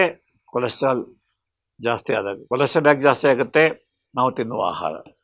ಸೊ ನೀವು ಹಸು ಸೊಪ್ಪು ತರಕಾರಿ ಹಣ್ಣುಗಳು ತಿನ್ನಿ ಕೊಲೆಸ್ಟ್ರಾಲ್ ಜಾಸ್ತಿ ಆಗಲ್ಲ. ಅದೇ ಎಣ್ಣೆ ಬೆಣ್ಣೆ ಅಥವಾ ಈಗ ಚೀಸ್ ಬಂದ್ಬಿಟ್ಟಿದೆ, ಈಗ ದೋಸೆಗೂ ಚೀಸ್ ಉದುರಿಸ್ಬಿಟ್ಟು ಕೊಡ್ತಾರೆ ನಿಮಗೆ, ಹೌದು ₹150 ಒಂದು ದೋಸೆ. ಅಥವಾ ಪನ್ನೀರ್ ಮಸಾಲ ಪನ್ನೀರು ಹಾಕಿ ಅವೆಲ್ಲ ಚೀಸ್. ಅದು ಅತ್ಯಂತ ಹೆಚ್ಚಿನ ಪ್ರಮಾಣದ ಕೊಬ್ಬಿರ್ತಕ್ಕಂಥ ಭಾಗಗಳು. ನಾನ್ ವೆಜ್ ಅಂತವರು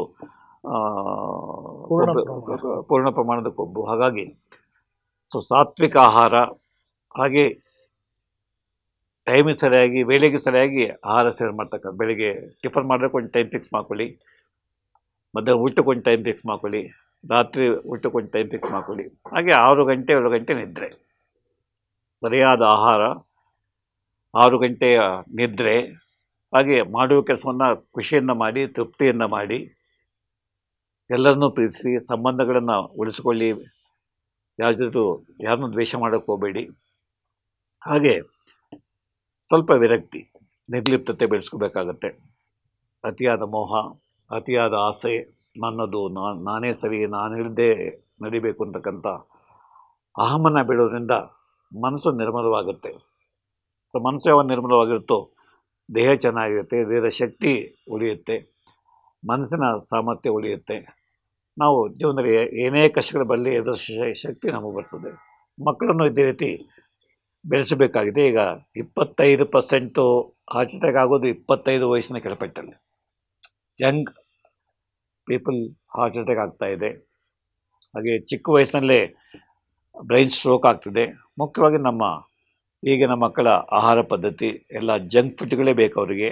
ಎಲ್ಲ ತಂದೆಗಳು ಹೇಳ್ತಾರೆ, ಸರ್ ಮನೆ ಊಟ ಬೇಡ, ₹100 ಕೊಡು, ನಾನು ಏನು ಬೇಕು ತಿಂದ್ಕೊಳ್ತೇನೆ. ಮೊನ್ನೆ PSU ಯೂನಿವರ್ಸಿಟಿಗೆ ಹೋದೆ, ಎಲ್ಲ ಶಾಪ್ಗಳಲ್ಲೂ ಎಲ್ಲ ಜಂಕ್ ಫುಡ್ಗಳು ನೇತು ಹಾಕಿದ್ದಾರೆ.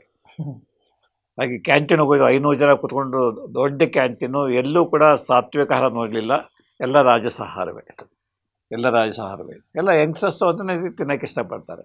ನೂಡಲ್ಸ್ ತಿಂತಾರೆ, ಪಲಾವ್ ತಿಂತಾರೆ, ದಮ್ ಬಿರಿಯಾನಿ ತಿಂತಾರೆ.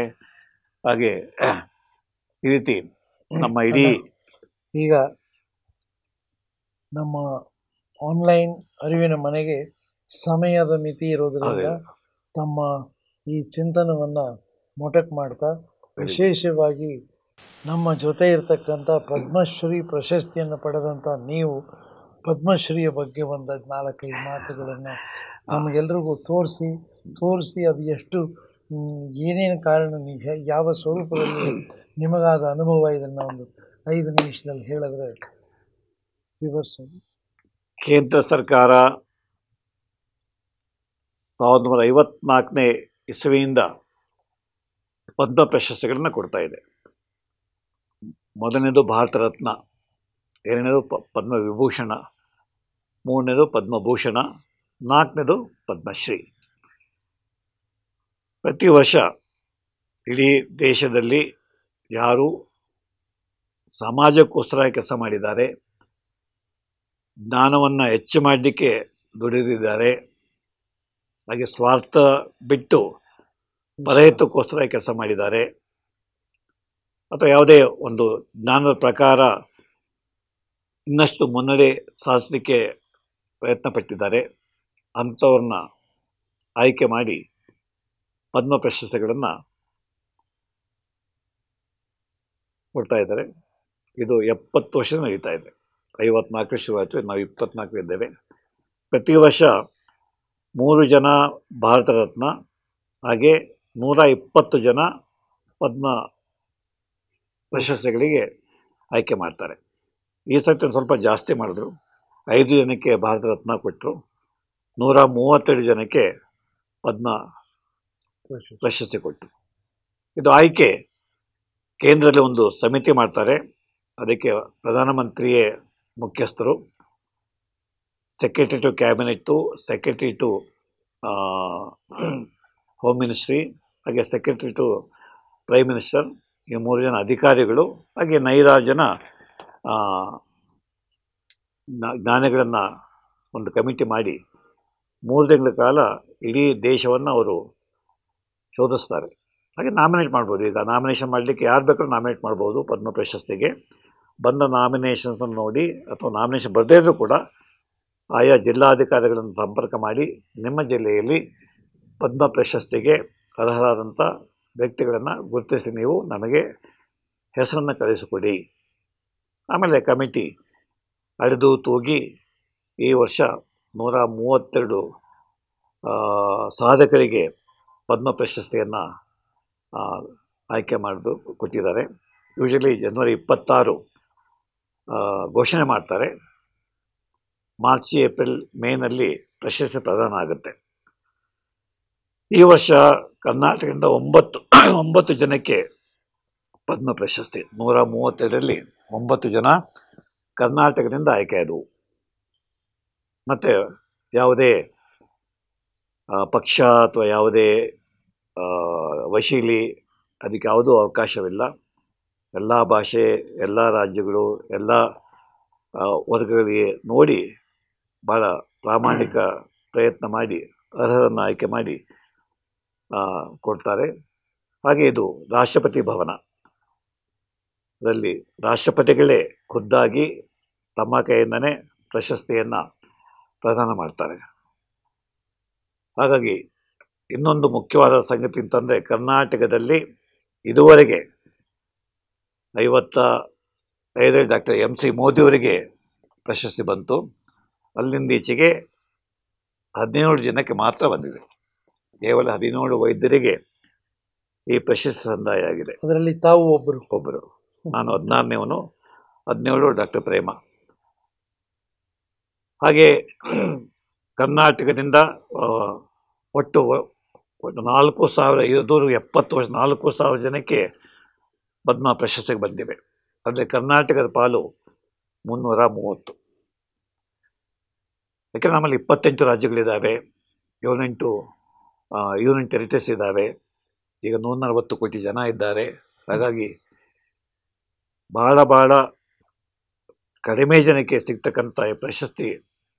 ಅದರಿಂದ ಇದು ಅತ್ಯಂತ ದುರ್ಲಭವಾದಂಥ ಅಥವಾ ಅದೃಷ್ಟನೂ ಸೇರಿಕೊಂಡ್ರೆ ಕೆಲವರಿಗೆ ಸಿಗುವಂಥ ಪ್ರಶಸ್ತಿ, ಪ್ರತಿಷ್ಠಿತ ಪ್ರಶಸ್ತಿ. ಹಾಗೆ ಈ ಪ್ರಶಸ್ತಿ ನನಗೆ ಕೊಟ್ಟಿದ್ದಕ್ಕೆ ನಾನು ನಿಮ್ಮಾನ್ಸ್ ಸಂಸ್ಥೆಗೆ ಋಣಿಯಾಗಿದ್ದೇನೆ.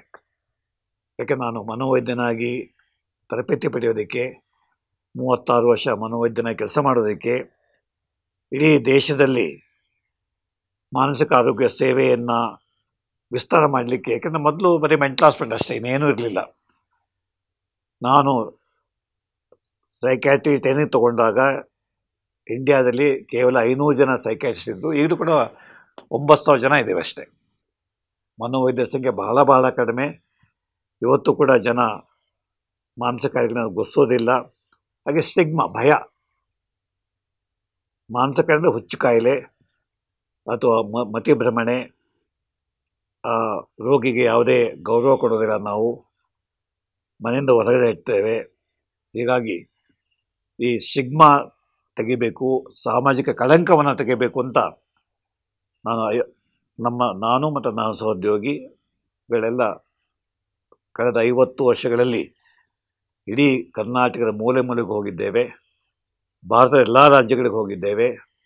ಅತ್ಯಂತ ದುಸ್ಥಿತಿಯಲ್ಲಿದ್ದಂಥ ಮೆಂಟಲ್ ಹಾಸ್ಪಿಟಲನ್ನು ಸುಧಾರಿಸೋದು ಹೇಗೆ ಅಂತ ಸರ್ಕಾರಕ್ಕೆ ಬ್ಲೂ ಪ್ರಿಂಟ್ ಕೊಟ್ಟು ಇವತ್ತು ಬಹುತೇಕ ಮಾನಸಿಕ ಆಸ್ಪತ್ರೆಗಳು ಸುಧಾರಣೆ ಆಗಿದ್ದಾವೆ. ಹಾಗೆ ಜಿಲ್ಲಾ ಕೇಂದ್ರಗಳಲ್ಲಿ ಈಗ ಮನೋವೈದ್ಯರಿದ್ದಾರೆ. ಕರ್ನಾಟಕದ 31 ಜಿಲ್ಲೆಯಲ್ಲೂ ಮನೋವೈದ್ಯರಿದ್ದಾರೆ. ನಾನು ಶುರು ಮಾಡಿದಾಗ 2 ಜಿಲ್ಲೆಯಲ್ಲಿ ಮನೋವೈದ್ಯರಿದ್ದದ್ದು. ಇವತ್ತು ಎಲ್ಲ 31 ಜಿಲ್ಲೆಗಳಲ್ಲಿ ಮನೋವೈದ್ಯರಿದ್ದಾರೆ. ಪ್ರೈಮರಿ ಹೆಲ್ತ್ ಕೇರ್ನಲ್ಲಿ ನಾವು ಡಾಕ್ಟರ್ಸ್ ಟ್ರೈನಿಂಗ್ ಕೊಟ್ವಿ, ಹೆಲ್ತ್ ವರ್ಕರ್ಸ್ಗೆ ಟ್ರೈನಿಂಗ್ ಕೊಟ್ವಿ, ಅಂಗನವಾಡಿ ವರ್ಕರ್ಸ್ಗೆ ಟ್ರೈನಿಂಗ್ ಕೊಟ್ವಿ, ಟೀಚರ್ಸ್ಗೆ ಟ್ರೈನಿಂಗ್ ಕೊಟ್ವಿ. ಯಾಕೆಂದರೆ ತಜ್ಞರಿಲ್ಲ. ಈ ಒಂದು ಬೃಹತ್ ಕೆಲಸಕ್ಕೆ ಈ ಪ್ರಶಸ್ತಿ ಬಂದಿದೆ. ಇದಕ್ಕೆ ನಿಜವಾಗಿ ಸಲ್ಲಬೇಕಾದಂಥದ್ದು ನಿಮ್ಮ ಮನಸ್ಸಿಗೆ. ನನ್ನನ್ನು ಆಯ್ಕೆ ಮಾಡಿ ನನ್ನ ಮುಖಾಂತರ ಇದು ನಿಮ್ಮ ಮನಸ್ಸಿಗೆ ತಂದಿರತಕ್ಕಂಥ ಅಥವಾ ಮಾನಸಿಕ ಕ್ಷೇತ್ರಕ್ಕೆ ತಂದಿರತಕ್ಕಂಥ ಪ್ರಶಸ್ತಿ. ಹಾಗೆ ಸೈಕ್ಯಾಟ್ರಿಸ್ಟ್ 3 ಜನ ಸರ್, ಇಡೀ ಇಂಡಿಯಾದಲ್ಲಿ ಕಳೆದ 70 ವರ್ಷದಲ್ಲಿ ಪದ್ಮ ಪ್ರಶಸ್ತಿ ಪಡೆದಿರ್ತಕ್ಕಂಥ 3 ಜನ. ನಾನು, ನಮ್ಮ ಗಂಗಾಧರ್ ಡೈರೆಕ್ಟರ್ ಆಗಿದ್ದವರು, ಈಗ ನ್ಯಾಷನಲ್ ಹೆಲ್ತ್ ಕಮಿಷನ್ ಚೇರ್ಮನ್ ಆಗಿದ್ದಾರೆ. ಹಾಗೆ ಚೆನ್ನೈನ ಡಾಕ್ಟರ್ ಶಾರದಾ ಮೆನನ್ ಅವರು ಮೊದಲ ಮಹಿಳಾ ಮನೋವೈದ್ಯೆ. ಹಾಗಾಗಿ ಮನೋವೈದ್ಯರು ನಾವೆಲ್ಲ ಸಮಾಜದ ಕಣ್ಣಿಗೆ ಒಂದಿಟ್ಟು ಅಸ್ಪೃಶ್ಯರು. ಯಾಕೆಂದ್ರೆ ನನಗೆ ಪತ್ರ ಬರೆಯೋರು ಸರ್ ನಿಮ್ಮ ಹೆಸರು ಹಾಕ್ಬೇಡಿ ಸರ್ ಲೆಟ್ರ್ ಮೇಲೆ, ಯಾಕೆಂದರೆ ಚಂದ್ರಶೇಖರ್ ಲೆಟ್ರ್ ಮೇಲೆ ಯಾರು ಹುಚ್ಚಿದ್ದಾರೆ ಅಂತ. ಅದು ನಿಮ್ಮಾಂಸ ಮನೆಯೇ ಬರೋದು, ನಿಮ್ಮಾಂಸ ಬರೋಲ್ಲ ಸರ್. ಸೊ ಹಾಗಾಗಿ ಇದು ಈ ಒಂದು ಕೆಲಸ. ಹಾಗೆ 350 ಪುಸ್ತಕ ಬರೆದಿದ್ದಾನೆ. 350 ಯಾವುದೇ ವೈದ್ಯ ಇಷ್ಟು ಸಂಖ್ಯೆಯ ಪುಸ್ತಕವನ್ನು ಬರೆದಿದ್ದು ಪ್ರಪಂಚದಲ್ಲಿ ಎಲ್ಲೂ ಇಲ್ಲ. ಯಾಕೆಂದರೆ ಶಿಕ್ಷಣ ಅರಿವನ್ನು ಮೂಡಿಸ್ತಕ್ಕಂಥದ್ದು, ಮಾನಸಿಕ ಕಾಯಿಲೆಗಳ ಬಗ್ಗೆ, ಚಿಕಿತ್ಸೆ ಬಗ್ಗೆ. ಇವತ್ತು ಕೂಡ ಚಿಕಿತ್ಸೆ ಇಲ್ಲ ಅಂತ, ಹುಚ್ಚಿಗೆ ಮನೋರೋಗ್ಯಕ್ಕೆ ಮದ್ದಿಲ್ಲ, ಹುಚ್ಚು ಕಾಯಿಲೆ ವಾಸಿ ಆಗಲ್ಲ ಅಂತಕ್ಕಂಥ ನಂಬಿಕೆ ಇವತ್ತು ಉಳ್ಕೊಂಡ್ಬಿಟ್ಟಿದೆ.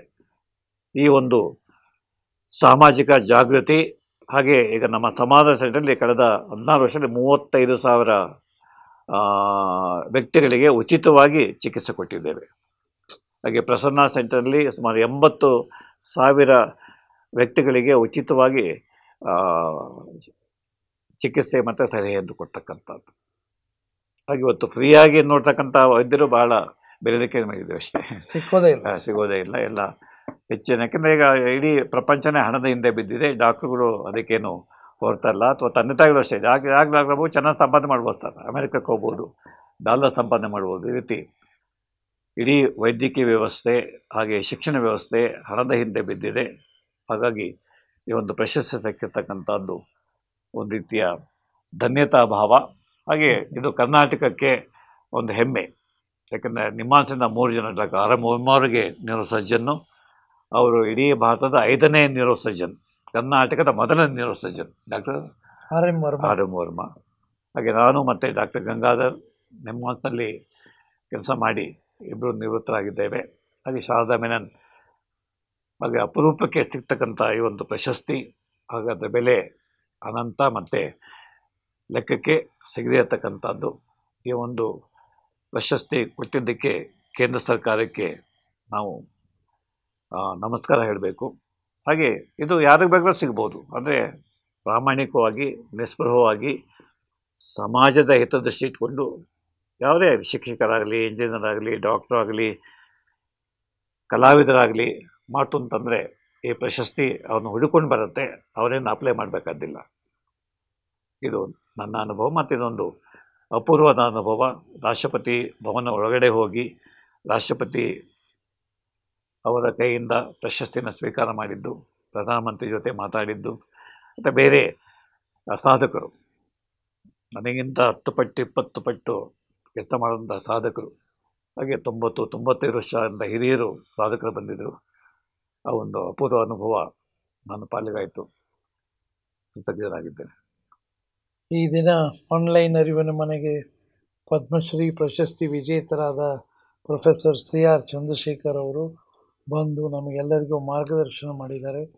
ನಾನಾ ದೃಷ್ಟಿಕೋನದಲ್ಲಿ ಈ ಚಿಂತನವನ್ನು 12ನೇ ಶತಮಾನದಲ್ಲಿ ಶರಣರು ಬಹಳ ಗಂಭೀರವಾಗಿ ಮಾಡೋದನ್ನು ನಾವ್ಯಾರು ತಾತ್ಸರತೆಯಿಂದ ಕಾಣ್ತೇವೆ. ಆದರೆ ಇವರು ಹೇಳಿದ ಮಾತುಗಳನ್ನು ನೋಡಿ ಇನ್ನಷ್ಟು ಕೂಡ ಮನಸ್ಸಿನ ಬಗ್ಗೆ ನಾವೆಲ್ಲರೂ ಕೂಡ ಮನನ ಮಾಡಿ ಶರಣರು ಹೇಗೆ ನಮಗೆ ಮಾರ್ಗದರ್ಶನ ಮಾಡಿದ್ದಾರೆ.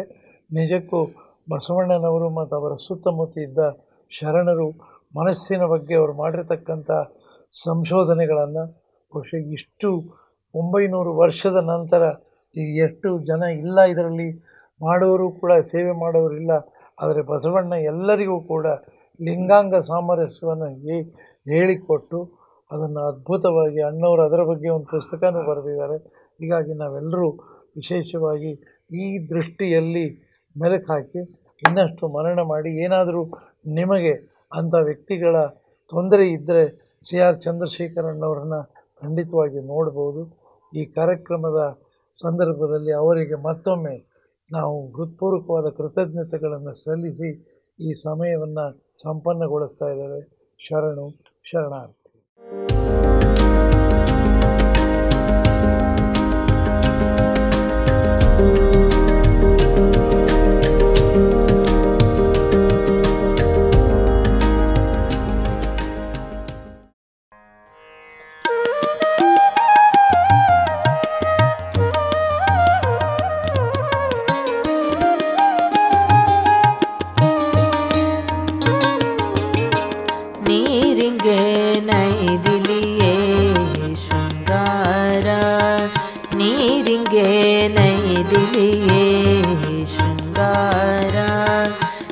ನಾರಿಗೆ ಗುಣವೇ ಶೃಂಗಾರ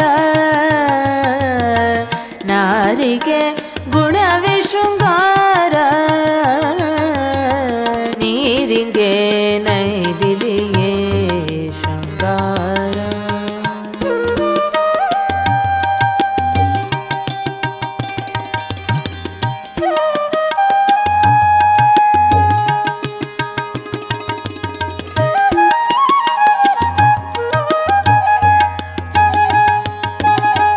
ಗಗನಕ್ಕೆ ಚಂದ್ರಮನೆ ಶೃಂಗಾರ ಗಗನಕ್ಕೆ ಚಂದ್ರಮ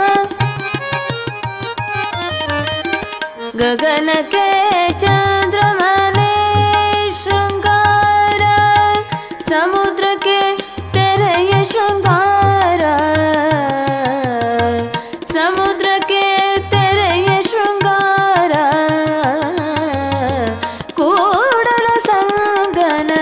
ಶರಣರ ನೊಸಲಿಗೆ ವಿಭೂತಿಯೇ ಶೃಂಗಾರ ಕೂಡಲ ಸಂಗನ ಶರಣರ ನೊಸಲಿಗೆ ವಿಭೂತಿಯೇ ಶೃಂಗಾರ ನೀರಿಗೆ ನೈದಿದೆಯೇ ಶೃಂಗಾರ ನೀರಿಗೆ ನೈದಿದೆಯೇ ನಾರಿಗೆ ಗುಣವೇ ಶೃಂಗಾರ ನಾರಿಗೆ ಗುಣವೇ ಶೃಂಗಾರ ನೀರಿಗೆ ನೈದಿದೆಯೇ ಶೃಂಗಾರ ನೀರಿಗೆ ನೈದಿದೆಯೇ ಶೃಂಗಾರ